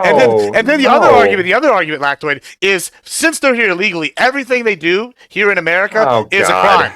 You know, that's not even true. It is absolutely true. That's not even true. Everything you do in America is a crime. If you're here just illegally. by existing here, you're just here by breathing our air. So you go and let's say you buy a taco. It should be illegal to do anything if you're here illegally. It should be illegal for you to rent. It should be illegal for you to open a bank account. Okay, this is hold on. The last thing I'm going to say. Well, maybe not the last thing, depending on what you guys respond with. But this is like the last thing I want to say on this line of thought, real quick. Maybe I listen to too much rap music, but it's illegal. It's fucking illegal. We can't do it. It sounds like Gibbs. You do bong rips on stream. Yeah. What's your point? What do you mean by my point? So what if it's illegal? How does it hurt me? But hold on. How does it hurt you? This is Lactoid. I have an answer. I have an answer because the American dream. I have the answer. These resources that we have socially are not unlimited. That's the whole problem. No. Hold on, real quick. agree. Him smoking a bong doesn't mean, but the literal presence of an illegal takes opportunities away from Americans. It takes resources away from Americans. That's the whole point. And how do you not know? That's why it's not just an issue that how do you not know? The illegal immigration issue isn't only an issue because they committed the crime of crossing the border. It's their presence here that creates resources. Real quick, resources and opportunities are not finite things. Again, the estimates appear to indicate that GDP will increase if through immigration. And again, when you're talking about it seems again from the studies I've seen from organizations that I normally trust. Maybe I'm just like a kid. This is like markets are the industries, like the Chinese Communist Party. Is that who you're trusting? What do you mean? I don't. No, literally the opposite of the Chinese, like Cato. Fucking Cato. the Koch brothers. The issue with illegal immigration, to be clear, is not the violation of the law when they cross the border. It is this growing presence of this population. I mean, even if you want to say like one person not a drain on the resources, certainly the amount of tens of millions that we have in the country has been a drain on our resources. This growing group of these people opportunities that build houses disproportionately, that do farm work disproportionately, that are apparently, according to Trump, that's because those are the jobs they can do. This isn't because if they all became legalized, they would all still stay in those industries. They would obviously go to other industries that pay better and have this is in part because of their illegal status. That's not a good argument. Lactoid is the big free trade guy, right? You want fair trade, right? Yeah, okay. So here, I own a ranch. I'm saying I'm not GDP. Free trade, not fair trade. Free trade. Okay, free trade. Okay, so I own a ranch, and I have to pay a guy a certain amount and probably provide health benefits and want to keep him around, right? That's if he's an American. Now, you shouldn't have to. Sure, right? But this is the world we live in. We don't live in you and Fabian's world. We live in reality. And so here's what I'm saying with this: when I go and look, I don't get to live in Libertaria. I know. I'm sorry. Well, we don't live in Libertaria. I live in the U.S. I have to pay taxes. I have to pay. I know the goals, right? But when I sit here and you go, hey, Gibbs, you have to pay all these things, and then I look at this corporate place down the road, I think C&J, they're sitting here, they got 30 people working for the same price that I do. They have wage slavery, and the way they get away with it is they have fake numbers on file, and then when they get busted, they just pay a fine, and it's less than their overall overhead. How am I supposed to compete with that? And how is the market supposed to compete with that if we're just allowing them here? And that's not including the fact that a percentage of these guys' paychecks are going to the coyotes and the cartels that brought them here for the next 20 years. So they're directly paying the cartels. You can't sit here and tell me they're not supporting these organizations. The cartels, as marijuana prices have gone down, and cocaine has gone down, that's what they switched to. Illegal immigration has made up a bigger portion of their incomes. Sure. I wonder what Grid thinks. I wonder what Grid thinks. Yeah, we're going to go to Grid. Go to Lactoid, then Grid. Yeah, so go ahead. Yeah. So first of all, buying drugs funds the cartel. That's part of it. Sure. Second, yeah. And secondly, if Trump goes through with not penalizing farm workers, then you can hire illegals. No, I can't because I don't have the money. I don't have them because they don't enforce that equally. I'll be as mad as fucking wrong. Well, they don't enforce that equally. I'm gonna be no. It's because they don't enforce it equally. They will come and check you once a year and be like, hey, whatever. And they find somebody that's illegal. I'm gonna be fucked. I'm not gonna be able to afford the massive fines. Well, then that's the argument. But like the argument there is like this is bullshit because they unequal enforcement. Well, it's not like therefore we got to do mass deportations of everybody. Yeah, I say we put them in the planes, ship them out. Drop them and give them parachutes. All right, so I want to get back to Puffle's point, and about this hasn't been enacted yet and all of that. I really thought that was interesting. Even if this is a troll to see who, that everyone still that voted to put people on boxcars still want people put in boxcars. Even if that's the case, it's still the optics of him doing what he's just that tweet is really, really bad, right? And while I'm for as people who are like obsessively not into quite politics, as rabid. How many people do you think really saw this? Go ahead. I'm sorry. Go ahead. No, my bad. I did not mean to interrupt you. That's my bad. Sorry. Look, I did business in California. I had to deal with go against people who had less than legal people working for them, whereas I had all absolutely documented employees. And I understand Gibbs's point here. Because I was never willing to get fined. I was never willing to risk going to jail because I hired somebody who then would. And by the way, that employee has you by the nuts. I'm just telling you because he'll go down and say, hey, this guy's not paying me right. this guy's not paying me right. I'm illegally. He's taking advantage of me, and you'll get fucked. So I certainly understand where Gibbs is coming from. I agree with it, and I just don't know that I would hope that this is one of Trump's mean tweets that gives him the color temperature of society. But again, I for me, it's hard for most of the people I know aren't like Rob that are ready to load people on boxcars. But I'm warming to the idea myself. Well, listen, let me be clear. I'll just say I was never that hardlined on this, right? The problem is I became hardlined because you give an inch, you take them out. I'm perfectly fine, for example, with allowing some refugees in this country. The problem is once you let one person, it's exploited to where it becomes the rule as opposed to the exception. The same thing will be true here. Let's see how this goes. Lactoid. I've been convinced. You and the Cato Institute just blew my fucking mind. All of these illegals are better than the native citizen Americans here. You're absolutely right. They're harder working. They commit less crime. So given that on average that's true, shouldn't these illegals that are working on the farms that you want to stay, shouldn't they have all the same rights as Americans as far as like employment rights, like OSHA standards, minimum wage standards, etc.? Shouldn't they have all the same rights? Well, so I got a problem with those standards. That's but they do exist. Well, hold on. Right, I understand that they exist, but this is like the point here is that the reason why illegals are like beneficial and I guess needed to some extent, I would argue, is because they skirt these rules and because these rules are overly prohibitive on the U.S. economy. And so, yes, if we could just get rid of these rules, yeah, I agree that neither. I don't even think OSHA should exist. This shouldn't be a thing. I'm uninterested. I'm uninterested in your hypothetical utopia, which I would agree with a lot of these regulations being bad, but they do exist. And Trump's talking about making these people be allowed to legally stay. He's not saying, and we'll roll back OSHA, and we'll roll back minimum wage. So in the world where that stuff does exist, do you think that based on your principles, because we know these illegals are better Americans than Americans, so should they be able to apply for the same standards that American citizens? I mean, if we're talking about the hypothetical in which they could be granted these things, I think this is like an equally likely hypothetical of OSHA disappearing. If we're talking about giving them like federal voting rights tomorrow, in terms of like, but should they? Them voting? My answer is quite literally going to be like, I need to look at their voting patterns. I would need to know how they would vote before I would want Cubans to can vote, nobody else. Now, do you start getting, now everyone listening, you see the problem? You see what happens once we get on this path? There's no limiting principle at this point. Once you say, look, these people are better than Americans and they're doing good for me, so therefore they should be allowed to stay. Okay, well then shouldn't they be allowed to vote? It's going to be so.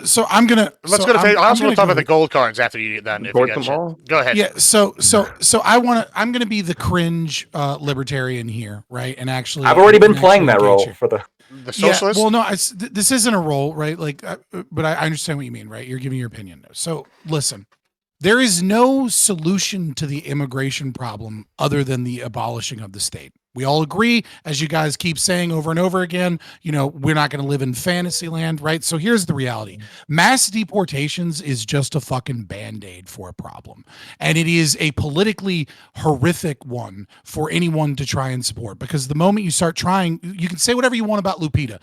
Admiral Gibbs is absolutely right. The fact that we have an immigration system where Lupita is illegal means that Lupita pays the fucking cartels. Then she gets coyoted over here. Then she becomes human trafficked over here. And she works in a fucking hotel or something. And not only is she in danger at her job, but she's also in danger because because the cartels are providing her social security number. They're providing her information. They know where she lives. They know where her daughter lives. And what they do is they fucking utilize that information because at any moment she can be exposed. And so what they'll do is be like, oh, well, you're in this hotel. Maybe you just need to give us a little bit of information. Maybe you need to just do a little bit of this. And they get them to break all kinds of other laws. The system of immigration needs the problem is that mass deportation is actually the pussy way out. It's actually the coward socialist way out. The actual based way out and the actual solution to this is immigration reform and welfare reform. And Donald Trump ain't done shit about that. Doge came in and was like, hey guys, do you not see that USAID and all of these fucking NGOs are getting hundreds of billions of dollars every fucking year to fucking activist organizations. You want to talk about immigration law? Here's a fun little thing. There are thousands of NGOs that are state funded by your tax dollars to protect the rights of illegal immigrants and refugees in court, and your taxes are funding the fucking courts. Like, you're funding the fucking courts that are prosecuting the people, and you're funding the NGOs that are protecting the people, and you're funding via FEMA when tens of billions of dollars is stolen for emergency funds so that we can put illegal immigrants up in hotels, or so that we can give them cell phones. Like, the actual thing that we need if we're going to maintain the state, right? Because obviously you're not going to fucking follow me there because you're not there yet. Give it 10, 15 years, right? But the actual thing that you need to do is you need to fundamentally gut the welfare state and gut USAID and gut all of these federal grants and National Endowment for Science, all of these fucking federal grants that go to all these random fucking organizations that nobody knows anything about, and the money becomes dark money 100 ways from Sunday, because that's why there's so many here. Okay, there's so many here. Like, when we had Ellis Island immigration, somewhere between 20 to 30% immediately went back to Europe within 1 year. And about half of them went and settled the Wild West. Why? Because we had a culture that said no Irish need apply, and we don't want any fucking guaps in our town. That's the culture we had. And then the other thing that we had is we didn't give them welfare. We didn't give them free housing. We obviously didn't give them cell phones because cell phones didn't exist. We didn't give them government services. They said, if you come over here, fine, come over here. If you can find a job because you're one of the good ones, and I know that people get so mad about one of the good ones, but it's fucking true. There's a select portion of them that are one of the good ones, and they fucking fight and they do great things. But if we keep funding these people with welfare, it doesn't fucking matter how many you deport. And Trump's never going to be able to deport 20 million no matter how fucking hard he tries. He's not even matching half of Obama's numbers. And it doesn't, it's not going to fucking happen. I don't understand why it's possible. It's possible for them to come purely based on these incentives. They just let them fucking come. Because they didn't do anything to stop them. I'm just saying, but we just create the incentive in the opposite direction. Why wouldn't they just follow it the same way they followed it here? They had way less resources to get here than they would have going back. And as long as we make it, and look, I'm in favor of getting every single person who's here illegally out. I don't particularly distinguish whether they're criminals or not, whether they're good or not, whether they, they could be a billionaire. I don't care. Lupita did nothing wrong. Like, as far as I'm concerned, I don't give a fuck. Well, I have no idea what that is. That's the state's aggression, right? Like, Lupita is just a caricature of like a hardworking illegal immigrant that does not commit right. That's just it's just a meme name, right? Like, it just means like besides the illegal for 20 years in like a hotel or some shit. Yeah, but we're sending her like, back it's too, the state's aggression. It's the state's aggression. The state did this. What ever did to you, Pentuple? The state said it's illegal. The state said it's illegal for you. The state said it's illegal for you to discriminate against Lupita. The state said it's illegal for you to not rent to Lupita. The state said it's illegal for you not to not discriminate against her. And then the state stole fuck tons of your money to put her up in a hotel and give her a cell phone and do all kinds of other shit. The state is the aggressor. It is not Lupita that is the aggressor. Do you think that they would leave? Like, do you think that they would do this self-deportation if we reversed everything you just described, where it's like, now it's illegal. You can't get a rental place. You can't go to a bank and get a card and open an account. You can't show your ID at this place and go buy a cigar because you'll get tagged by ICE and they'll show up. It's without a doubt, some of them would leave. Okay, certainly, I would think all of them would leave for the exact same reason that they came. The same exact reason that they came would be the reason that they would leave. Is this incentive? It's what are you talking? You just said if we get rid of all the incentives, all of the access will be exactly the same. That brought them here, and they don't have access to those incentives. Then the same reason that they came would be the same reason that they don't stay. If you can't have access to housing and you don't have access to all of these incentives that brought them here, the problem is what is keeping them here? They're going to live in fear of getting caught and they're going to get deported eventually. Why would you want to live like that? And the problem would eventually be solved. It might take a long time. Hold on. Like, reformulate your question so that I can understand what you're saying without people interrupting and jumping on. What do you ask specifically?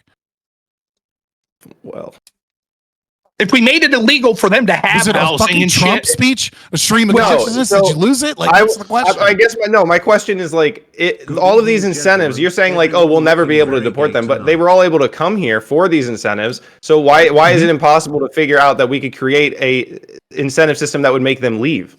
Like they all came here for this. You take this away, this is the same reason they would stop coming. Eventually, they're not going to be able to they're not going to stay in that. You can't stay in that environment. If you can't rent, they might be able to get around it in the black market and get around behind it, but eventually, you're agreeing with me. People stop crossing the border.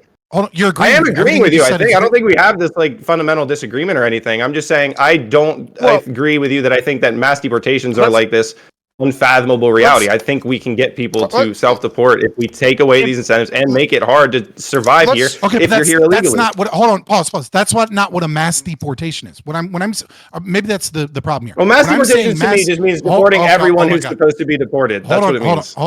Okay, yeah, but mass deportation would be an action by the state to go and find, investigate, round up these people, put them on planes, and put them in another country. That is. Does it have to happen like all at once?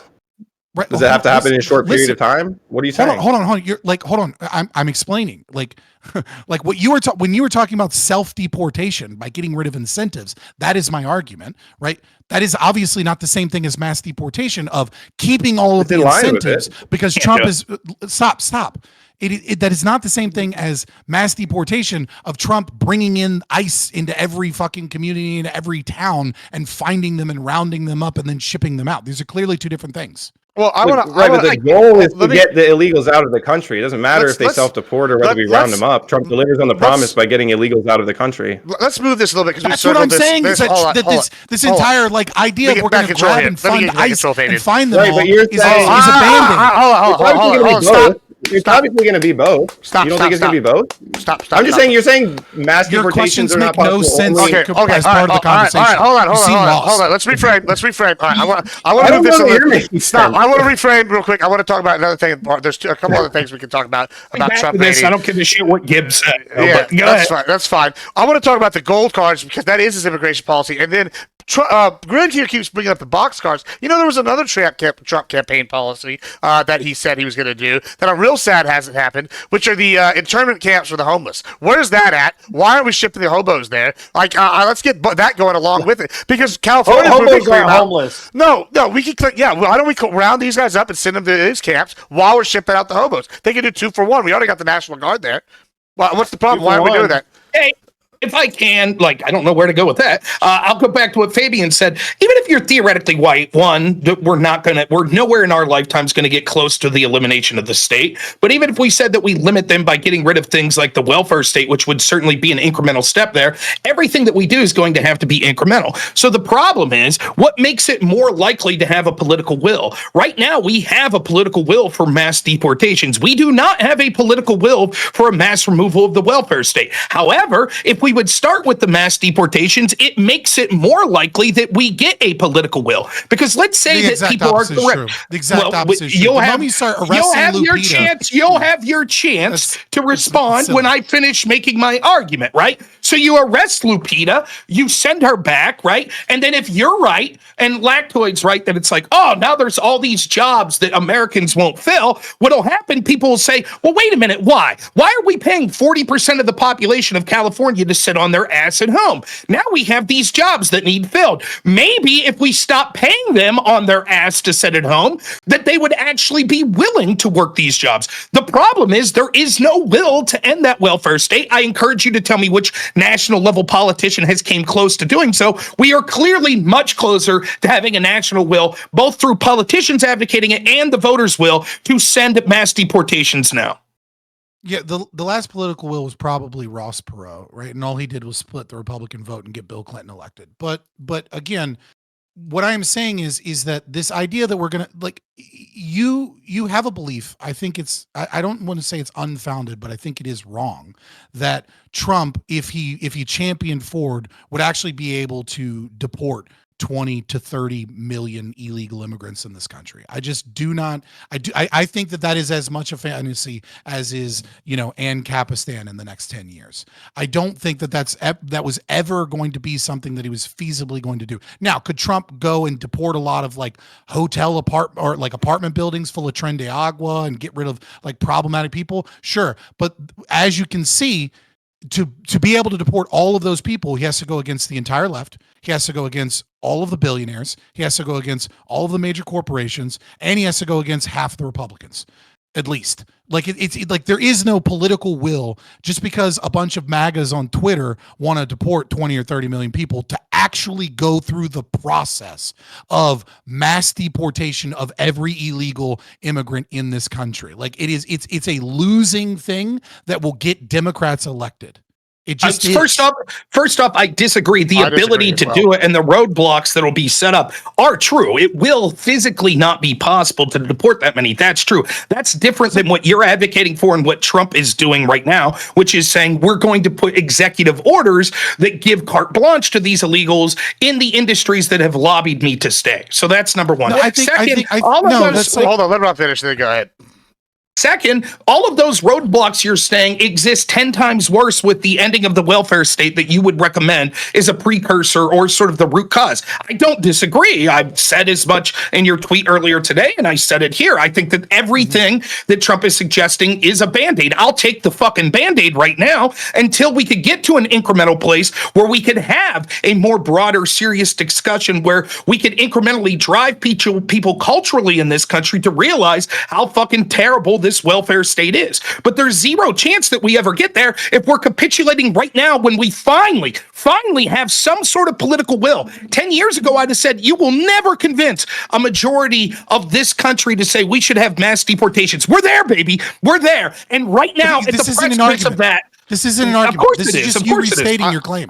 You're just restating your claim. My claim is this, is that the entire fucking country was invested in the fucking immigration case based off of almost completely nothing but vibes and emotion on Elian Gonzalez, whether or not he should be in Florida or not. And it is one thing to go after criminals that are like, and gang members and people that people perceive as evil. And it is an entirely different thing to fill buses up with like random people that just want to live here and work here. There's not, normal people and Democrats you're going to lose them all. You are going to lose them all the moment you actually try and implement 10, 20, 30 million people in these buses. That's not even talking about the corporations that you're fighting. That's not even talking about the Republicans that won't go along with it. That's not even talking about those things. What I'm saying is that there's actual political will if Trump had the fucking balls to cut this bullshit federal spending to NGOs and to start actually and to cut the US aid and things of that nature, because that is something that people can actually see as dark money. They can see it as corrupting. Even normies that are left leaning can see, like, why is a billionaire getting money through dark funding that I'm paying for? But when you pull Lupita out of the taco stand and put her in a fucking, like, the kids with cages shit is a fucking meme because it works. Because Americans see kids in cages and they go, holy fuck, you're an evil fascist dictator. We're gonna go to Rob. Yeah, we're gonna go to Rob. Then I'm gonna go after you real quick. Go ahead. Again, it's not that you have to send every Lupita back. It's that you have to be willing to send some Lupitas back, which there is the American will. And I'll be damned if I'm going to listen to an totally different argument. That's a goalpost shift. It is not a goalpost shift because I just got done. It is not. Okay, then I'll expound a little more along this, right? It's not a moving of the goalpost because my argument was never that we have to physically ship out 20 to 30 million people. It's that the problem is people like you and Trump that are making excuses for why we should not be allowed to because allegedly there's not political will. That's the problem. The practicality of having the people to enforce this is different than having the ability to do it. So secondly, I will be damned if I'm going to listen to a fucking ANCAP talk to me about what the political will of people in this country. You haven't made any arguments. You've only made fallacious statements. Scott, I'm swinging for an argument. Okay, maybe you would hear an argument if you stop interrupting like you think you're some fucking super genius. You every time I say a fallacious statement. I interrupt you every time you say something. Let me get a little order here. Let me get a little order. Please do. If you find a fallacy, I don't want to have to be people, but I will. Tyler's debate goes on Saturday. All right. Here's what we're gonna do. I give you full permission to interrupt me when I make fallacious statements. Hold on, everybody, pause real quick. I want to add one thing to what he's saying, and then I see Grant with his hand, and we can open it up again. Thanks for interrupting me before I finish my point. That's cool. Yeah, we're gonna go back. I'll give everyone the same on. unfair to I'm going to Rob. go back. Hold on, Rob. I'm going to go back to you. I just want to add, Rob is correct. I think the best sales thing for the midterms is these guys waving Mexican flags while cars burn. That's going to really help the political will for deportations, I think, quite a bit. Now, Then Rob, keep them. yeah, Rob, go ahead and finish out. Then we're going to go to Grid. Try to let him finish, and then if you have a I problem, have you no can interrupt problem. again. I have no problem getting rid of the USAID shit. I think that's something that should happen. But certainly, we should not be advocating for saying that we can't have mass deportations of people of certain classes of people. That's fucking stupid. There's a will for it, and if we would have the ability to do this, it would mean that people would see that there are plenty of Americans that are getting welfare that aren't working, which would make it more likely to transform the welfare state. All of this shit that Fabian's talking about is also a band-aid. Getting rid of USAID, that's not going to solve the welfare state. We need to be asking ourselves, what are the steps we could take to lead culturally to having more of that will? And right now, caving in and saying we're not going to go after fucking Lupita or whatever because actually they're better Americans and they commit less crimes, as Lactoid was saying, or actually as Fabian said, well, we couldn't do that anyway, so they're not the problem. Leave them stay there, is a huge fucking mistake. By the way, these people then get a right to vote, and they'll vote more for the very welfare systems that you're arguing against. All right, Grid, go ahead. You had your hand up. Then don't let them vote. Too strong. Yeah. So here's the. This has been fascinating. I agree with both of you guys. It's a matter of the political will.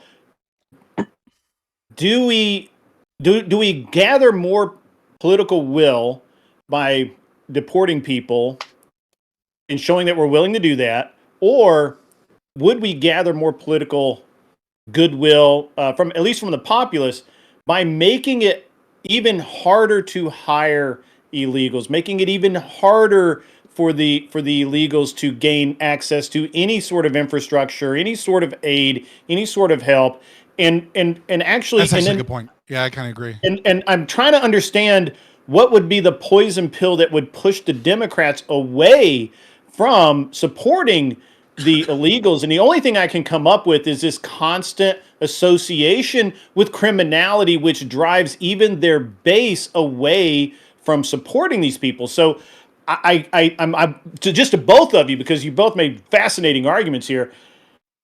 What do you do to maximize that political? Because I'm going to tell you, deportations is a drop in the bucket, as long as the Democrats are going to be able to pull these votes, and they're going to, right? They're even allowing illegals to vote in sanctuary cities with no ID whatsoever. So what you're talking about is actually happening. So how do you stop it rather than just say, well, we just need to deport a bunch of people, which we all agree, I think, is not the most practical answer. We need to deport some. We need to show a willingness that we're going to do it.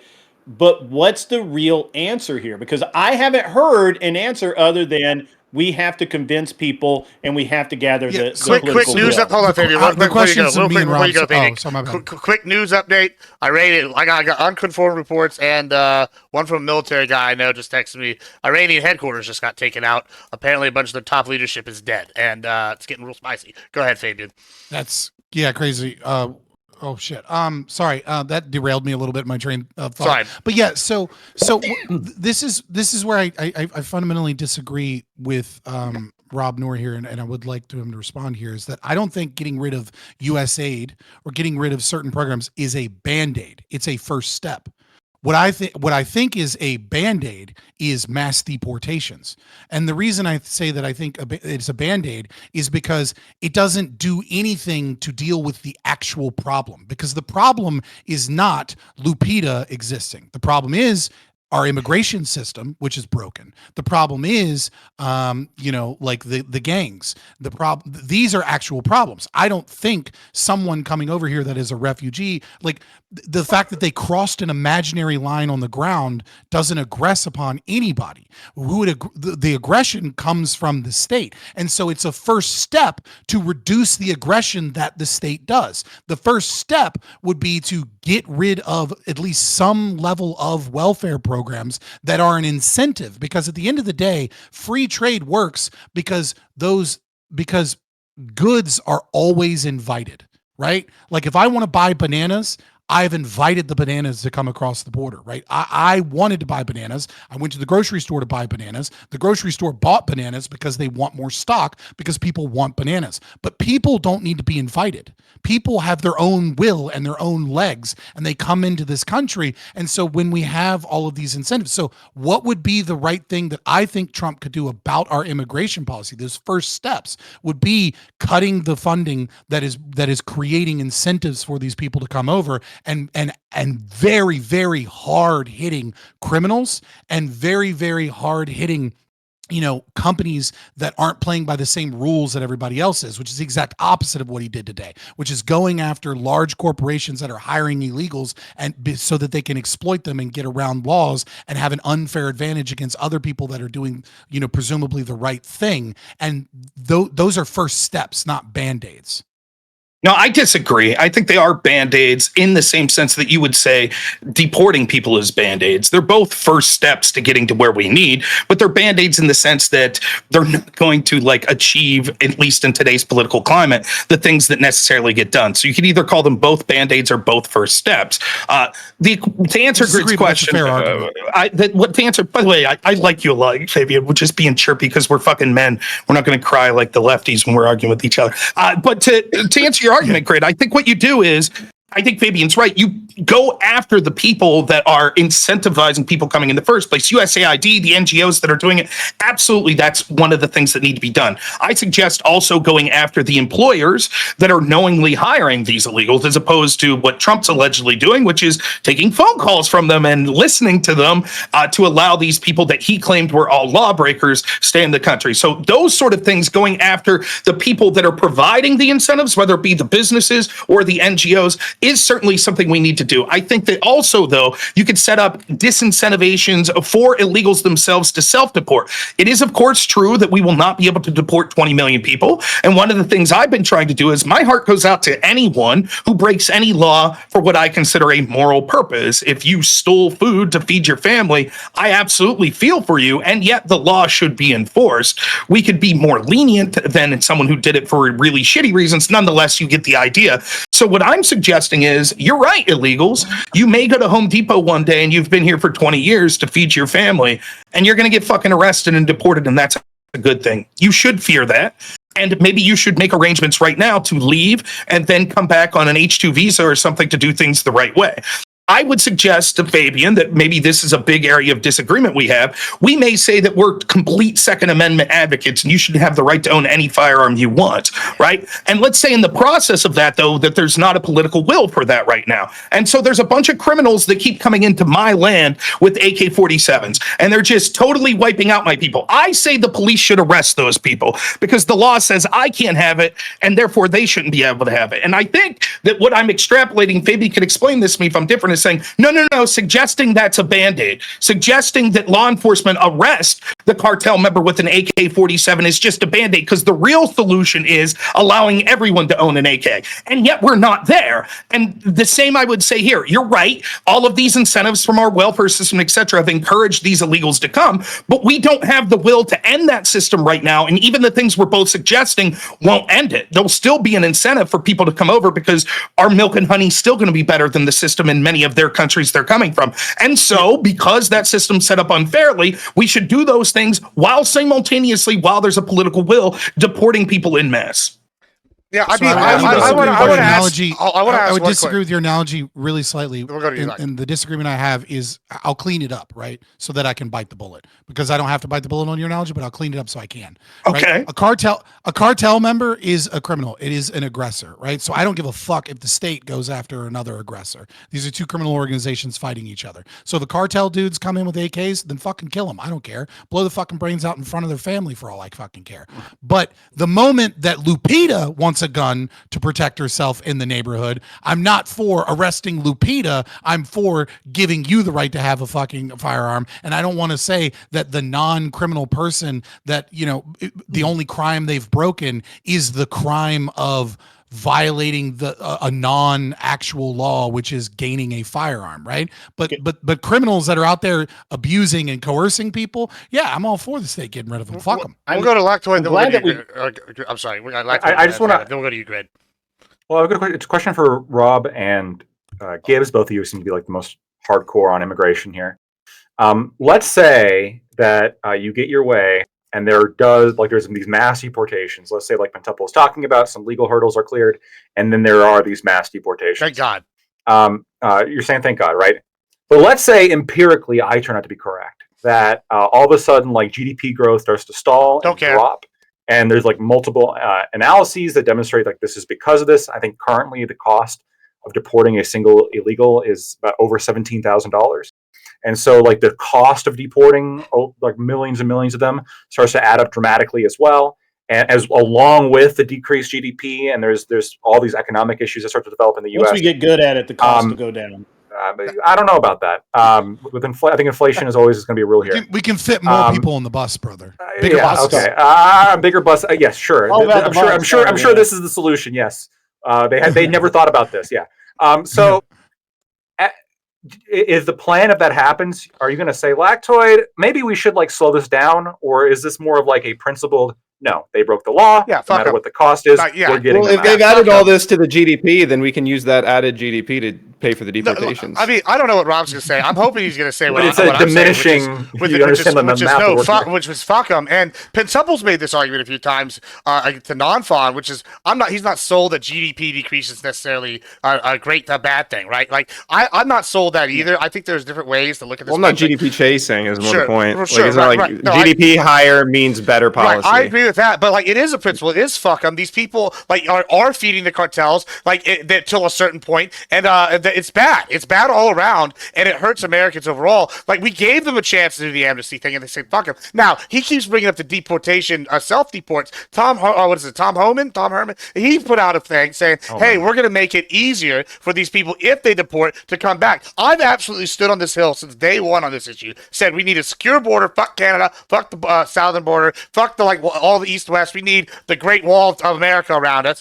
and then we should make legal immigration easier for people to come here. And I think this is part of the way to do it. But we should do it so we know who the fuck is coming here, and we don't need asylum systems being taken advantage of because I'm a cartel member in my country and I killed the wrong guy, and now they're hunting me down. So, Rob, you want to respond, and then we're gonna go to Grid. Yeah, I'll just say I do think that there is a little amount of principle, but the solution I would say is I'm not a hardcore immigrant denier that says that we shouldn't have a legal pathway if it is beneficial. I think that the number one criteria of our government that I'm forced to participate in, at the very minimum, then they should be looking out for the citizens that are forced to participate. Given that if there is an argument to be made that these people could come back illegally that will be of a net benefit to the country, I would be willing to accept that. But I think you ignore other things that would happen if you are correct, which you may well be. One of the conversations that would happen in this country, which I'm saying over and over, is we would start to look at states like California and say, why is 40% of the working age population not working? Why do we have this massive welfare system where we employ people through the state to sit on their ass at home? Furthermore, why are we employing so many people in state jobs that basically do nothing? They're technically showing up for work, but we have the biggest goddamn state in the history of the world, employees. Why are they? What are they adding to society? Maybe some of them need to go GDP work on the number farm. Go up, Rob. Right, that's exactly right. So every government employee is positive GDP. Hold on. But Rob, wouldn't your argument also, if your argument is, well, if we get rid of if your argument is if we get rid of the productive illegals, then all the unproductive Americans are going to have to become productive. Couldn't that also equally be an argument for, well, we should get as many Americans on welfare as possible, so then we realize how bad welfare is because then we don't have enough money to fund it? Like, it seems like an accelerationist position almost. No, it's not acceleration at all, because what you say is we need to have an understanding, which there's a fundamental misunderstanding in this country, that there is a lot of, because it all starts with welfare, paying these people to not be productive, whether it be literal welfare or it be government welfare, paying government employees. That's where the fucking problem starts. That starts a chain reaction where it's like, well, shit, we need groceries, and who's picking the groceries? Well, there's not enough people here, so now we have to allow people, and now there's this question of the legal status of those people. All of that's downstream, though. So if it's not a matter of let's put more people on welfare to accelerate the position, because all that would do, I'll turn it on you. If we did that, then you would say, well, actually, these illegals, they want to come in by droves even more, and they're better than Americans. They commit less crime, right? They work harder. So why not bring in more? So actually adding more people to welfare would have the exact opposite. It would incentivize more people coming in. My argument is we wouldn't have the incentive for these people to come in if we got rid of welfare. And then if you want to make this argument, like I could be wrong. I think Scott knows more about these people than me, but like the old Milton Friedman chestnut of like, look, leave everyone who wants to come in, that wants to work, leave them fucking come in.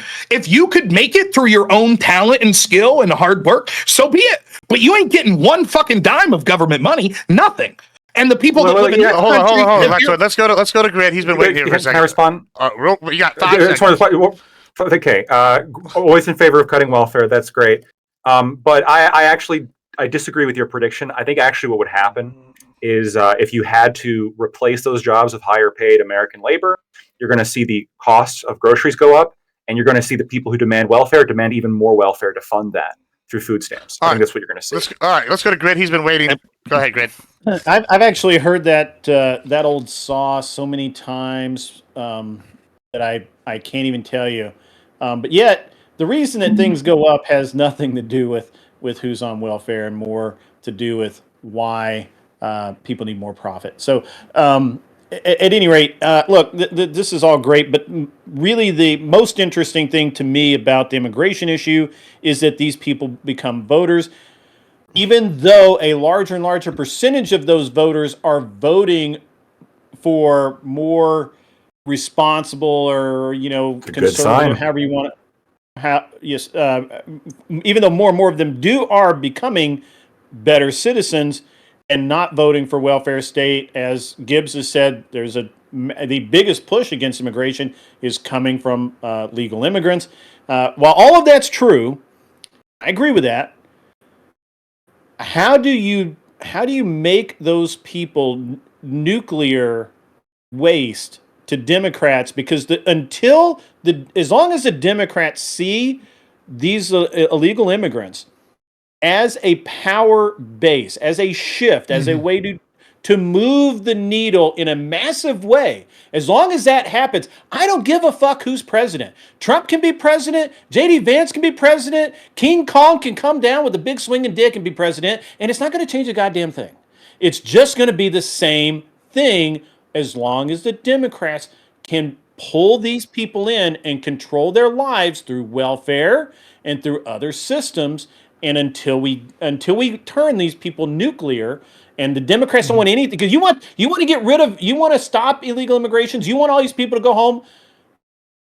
Tell the Democrats that they can't use them anymore. Literally make them nuclear to Democrats, and you'll see a reversal overnight. They'll be gone. They'll be unboxed. They're the actual racists. I think the important thing to recognize is that a lot of conservatives and a lot of pundits, both on the left and the right, misunderstand why illegal immigrants and illegal immigrants vote for socialist welfare policies, and they use this really like a very low level analysis of South America as more socialist than us, and go, it's because those people intrinsically are more socialist than us, when the truth is that most of those people came here because we give welfare. So we've selected for people that want welfare and want an easy ride to come here. And if we had a country that said, if you come here, you don't get a goddamn dime. You have to earn it yourself. We don't give you special loans. We don't have HUD loans. NGOs don't give you, right? Then what we would do is we would self-select for people that go, it's going to be hard starting over, but I've heard about the American dream and there's more opportunities there if I bust my ass. And that's why legal immigrants from those same countries are so often conservative. That it's because the legal immigration process self-selects for people that are against socialism and that are against welfare, and the illegal immigration process self-selects for people that want socialism and want welfare. And so if we have I don't know that it's this easily solvable problem, right? If I did, I'd be a fucking billionaire, right? Like, I'm with you, because the welfare has brought in a socialist voting class. because it's self-selecting for a socialist voting class. So they give us the welfare to bring in a socialist voting class, and then they want to give them a pathway to citizenship because they've already self-selected against all of the hardworking, people that believe in like a more free market capital, less socialist welfare. So like it's a bit of a chicken and egg scenario where I don't know that I have the perfect answer. I only have my principles, which is not violating the rights of people that, crossed an imaginary line and only going after actual criminals. Let's go to up. My bad. You're muted. I think you muted. There you go. That's my bad. That's my bad. I wasn't trying to get your attention. That's my bad. Okay, I'll just say that, Grid, like, I don't disagree with most of what Fabian said there. Like, if I looking at your question in a slightly different way, I'll see if I can interpret it correctly. It's like, we have these people, the people you see right now riding in LA, they're flying fucking Mexican flags. How do we make those people, how do we make those people toxic to the Democrats where the Democrats don't want them? That's basically what you're saying. It's impossible. Yeah. Well, Those people are fucking statist socialists, and the Democrats are going to want those people. Oh, it certainly is. I'll tell you why it might not be, and I think you may. I'm in Rob's camp on this. I can't come up with an answer. I'll tell you how we make them toxic. We let them keep doing what they're fucking doing in this case, right? Or we force an issue where they end up shooting at cops or something, and then this guy waving the Mexican flag while using the American flag to start the tender burning. If it makes it so toxic they can't get elected, then yeah, they're gonna throw them under the bus. That's the only way. Otherwise, you're absolutely correct. But that's just an optic way. I agree that, like, optically we could let them be like, look, this is it. Now you're not going to get elected, and so optically. But deep down, they're always going to be looking for the chance to import this exact same class of people again, right? It would be like you're asking statist, right? How do you make statist not want constituents that are going to vote for statism? I have a meme answer, but it is an answer. Okay, we just do what Governor Greg Abbott did to the extreme. Okay, right. and go. You know what? You're right. We're not going to deport them from this country. We're going to put them in tent cities right next to your gated communities. I'm not. It's a meme answer. I'm not actually suggesting that's the right thing to do. But if you want to vote for this shit, well, you bring up Greg Abbott, and I do want to say, I'm going to give it to you, Greg. I just want to say one thing. You brought up Greg Abbott, and Rob brought up who's your senator earlier, and there's a very interesting dynamic here. I think that you mentioned when you do this, because Ted Cruz is not real liked in Texas. He's like the federal national senator guy, right? But Abbott, it's split pretty heavy, but a lot of Texans love him, and the Texas Republican Party's actual stated position is now they've absorbed the Texas Nationalist Party. They are preparing for our own country kind of situation again, right? And I think there is a drastic disconnect from the federal Republican Party and the state governments in some regards, and I think Abbott is a great example. Abbott seems to be preparing for that and pushing this libertarian slant kind of thing in Texas, and I think we're going to see either the next president of Texas or potentially the next president of the United States after Trump because of this with Abbott. Go ahead, Grid. Yeah, so it's interesting, and I'm going to, because I'm old, I'm going to draw a comparison to when I was in school and we had Laotian refugees come into my town, right? And initially, the Democrats loved them because they're refugees. They're giving them all this stuff, but all of these people were really hard workers. They've almost all become conservative, maybe not full-blown Republican, but they're all conservative. And literally all of the Democrat backing for these refugee people, it just went away because there was no votes there. There was no reason for those people to be part of or gain any attention. And so I find that very interesting because they just didn't. They wanted jobs. They wanted to work. They became citizens. They did all of the things they were supposed to do, and they just don't care. So, but it seems like have a socialist mindset to begin with. That's the thing. The people burning cars, genuine refugees are going to be are essentially a random sample. Illegal immigrants are people with a socialist mindset. Right. I mean, I agree. And legal immigrants are people with get shit done mindset. Yeah, you guys put it really well. I've not been able to come up with a way. let me piggyback off what Fabian said. He might say it's cruel. That's okay. It's what necessarily needs to happen because of the roadblocks that are set up by the Democrats and establishment people that want the status quo to continue. Here's another thing I've said. I don't think that Trump's team is creative enough, right? So you're trying to do all these Doge cuts, and the Democrats make the argument, this is discretionary. It's not the purview of the executive. It's the purview of Congress.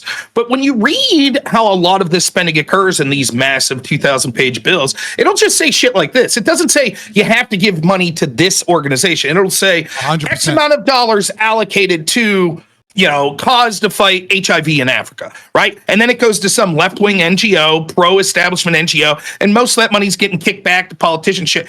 If this is the argument and Trump keeps losing in court, here's what they need to do. All of us stream, instead of sending PBS money, how about Trump's team sends us each $1 million? And how about, when we're fighting AIDS, let's send it to pro-life groups in Africa to fight AIDS through Orthodox Christianity. How about that? And how about when we're talking about how to fight gun violence, we send all that money to the NRA.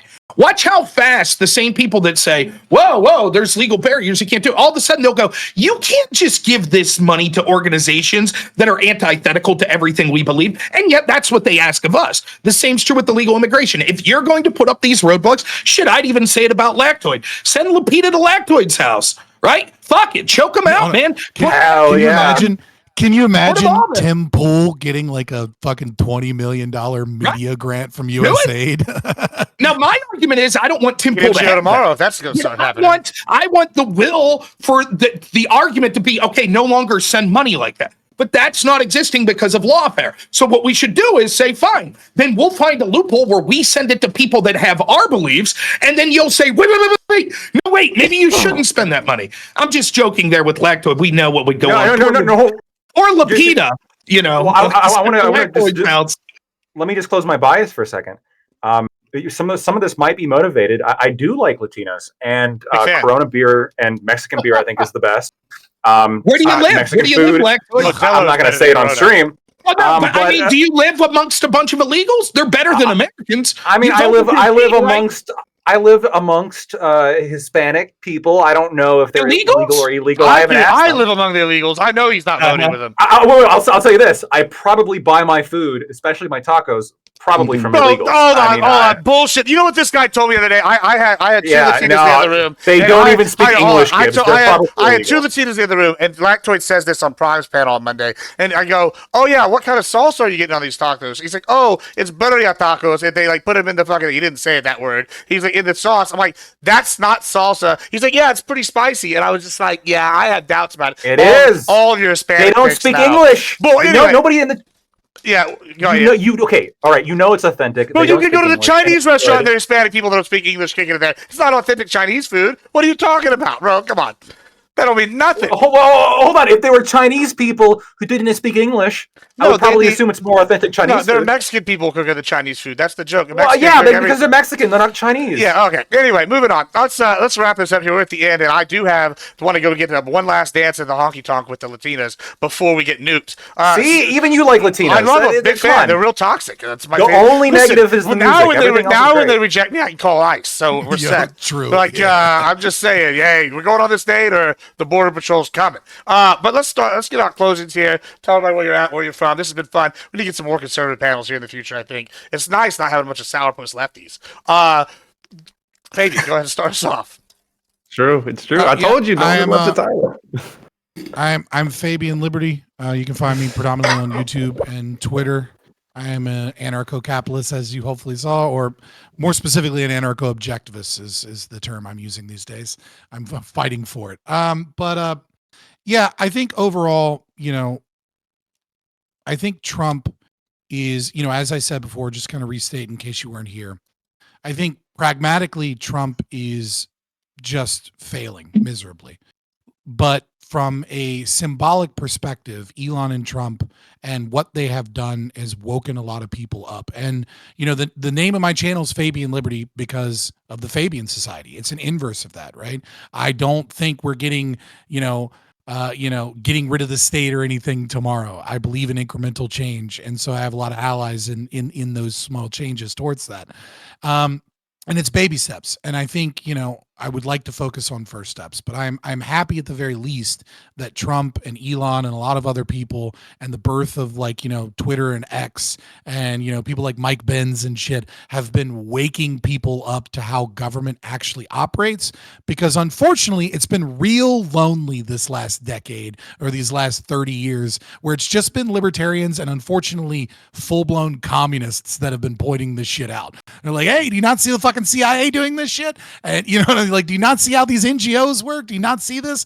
And I'm happy to no longer be in the fucking company of solely communists by pointing out how fucking three-letter agencies and all of these corporations and the Democrats and all of these billionaires work to fuck us all over.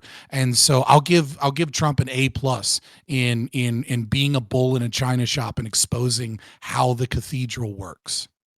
All right, thank you so much. Grid. Yeah, I'm Grid One Motorsports. You can find me at An Unreasonable Man on YouTube. I represent the angry, gun-toting, meat-eating fucking people, and our lobby's small, but we're growing.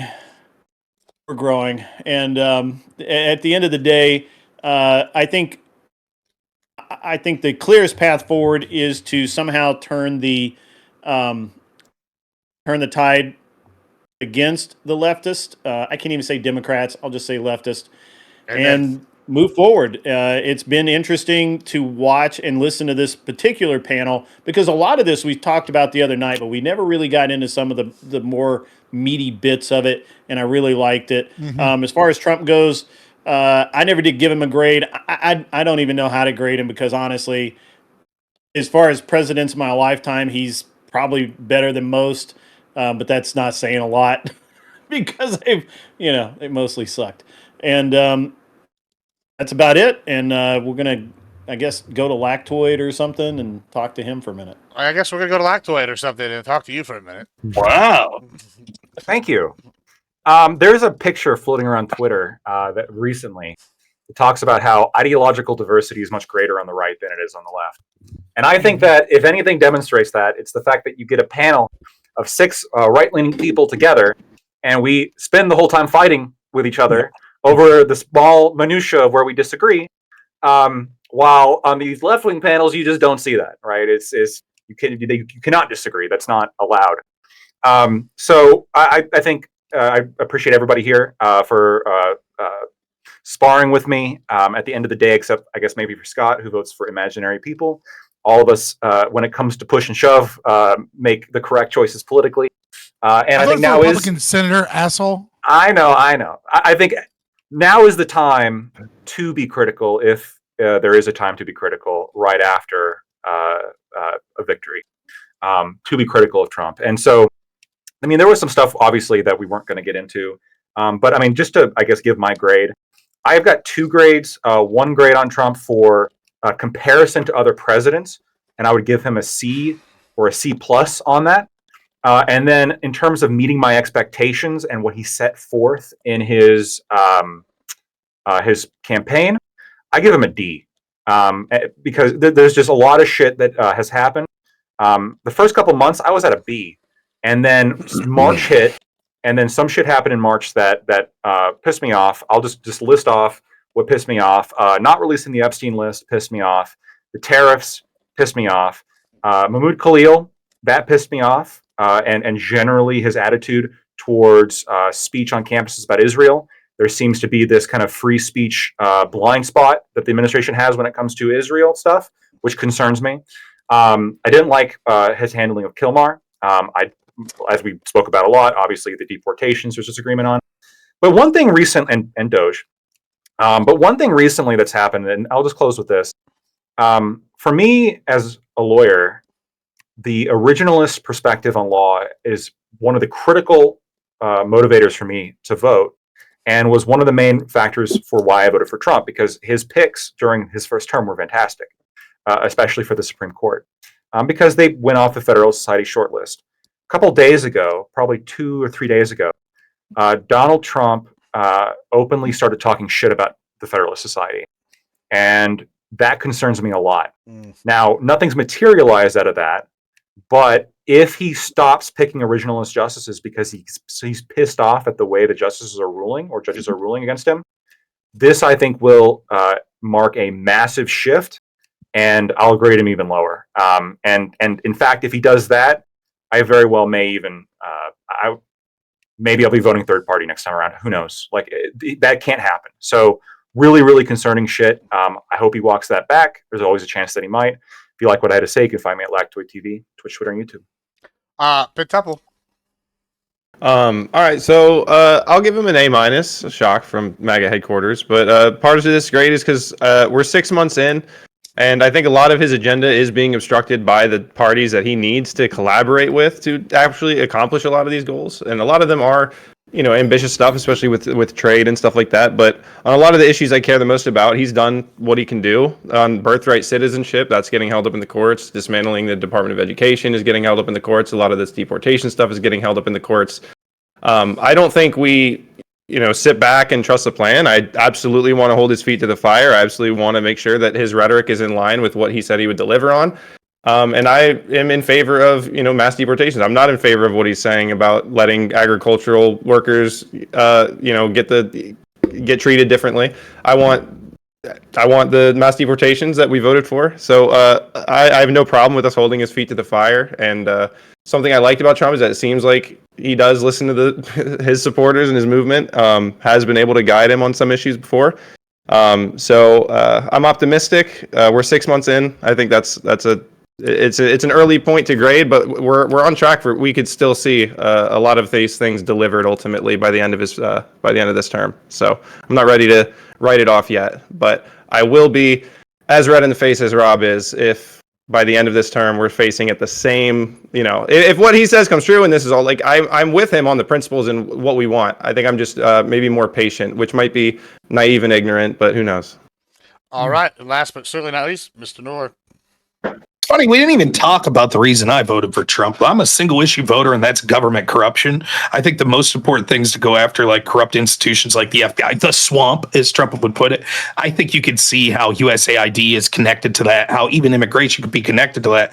But I gave Trump maybe a 5% chance, was my prediction, if he was elected again, in actually doing anything significant in harming the swamp. And so I feel that his statements on immigration today, the fact that he doesn't seem to prioritize the DOJ spending cuts, all of that shit falls right in line with what I expected for Trump. Now, I won't disagree with Lactoid. He kept framing it as like, well, better than Kamala. Yeah, no shit. I don't regret my vote for 1 second in that sense. Like, this is certainly the person that completely wants full speed ahead to ruin my way of life through every government institution versus the guy that's too incompetent or corrupt to stop it. I'll take the guy that's not stopping it versus the lady that's backed by the people that are pushing full steam ahead. So again, I'll repeat, when it comes to cultural shift that's coming through like Trump and Elon, I give it an A. I think that Scott absolutely nails it, that those sort of things are changing the cultural dialogue and moving the Overton windows that ways I would have been skeptical would have been possible this fast. That's great. When it comes to the policies and shit, I'm D- or F, averaging out to a C then if I take things in totality. Look, I was worried that this was going to be a boring panel because if I had to ask you who talks the most, I would say it would be a tie between me and Fabian, and then Lactoid would be number 3. And I was like, oh shit, we're all going to be coming at it through a critical Trump sort of libertarian-esque perspective. I'm so fucking happy that we yelled and screamed at each other because it would have been boring for us to participate and boring to watch. There is a difference between us and the lefties, and that's that we all respect each other, and we think that we fucking are coming at things through principled positions, even if we don't necessarily agree with that. We will argue till we're red in the face about the minutia on the little things, and yet we'll agree on 95% of the things. You will never see these sorts of disagreements when it comes to people on the left where they're gatekeeping and it's like, we never want to talk to you again if fucking, blah, blah, blah. So I thought this panel was a lot of fun. I would love to do something like this again. So I hope Gibbs continues to set these up. And it was my pleasure to be with everyone here. I thought it was a really fun time. So. Yeah, I definitely plan on doing these more in the future. This was fun and definitely a nice change up from the other stuff. And I'm excited to see what more we can get into. But Rob, you're probably going to be streaming for a while after this, I'm assuming? Yeah. I'll be on till probably 3-4 in the morning. So. Oh, good. You're taking the Gibbs strategy of streaming. That's what I like to see. We still got to do our debate. the Ukraine debate too. We got to set. Yeah, I'm gonna hit up Sarah Tomato and see if she can find us some opponents on the Ukraine debate. I think I would love to only talk like 20% of our side's time because I think you have the argument down. But I'll just be like, "Nah, bitch." That's gonna be my strategy, just yelling in from the background, you know. So I think I'll be a lot of help. On this note, I'm I out. bet you could. Y'all be good. Thank you so much. This was fun. Peace. Thanks, everyone. you- We'll see.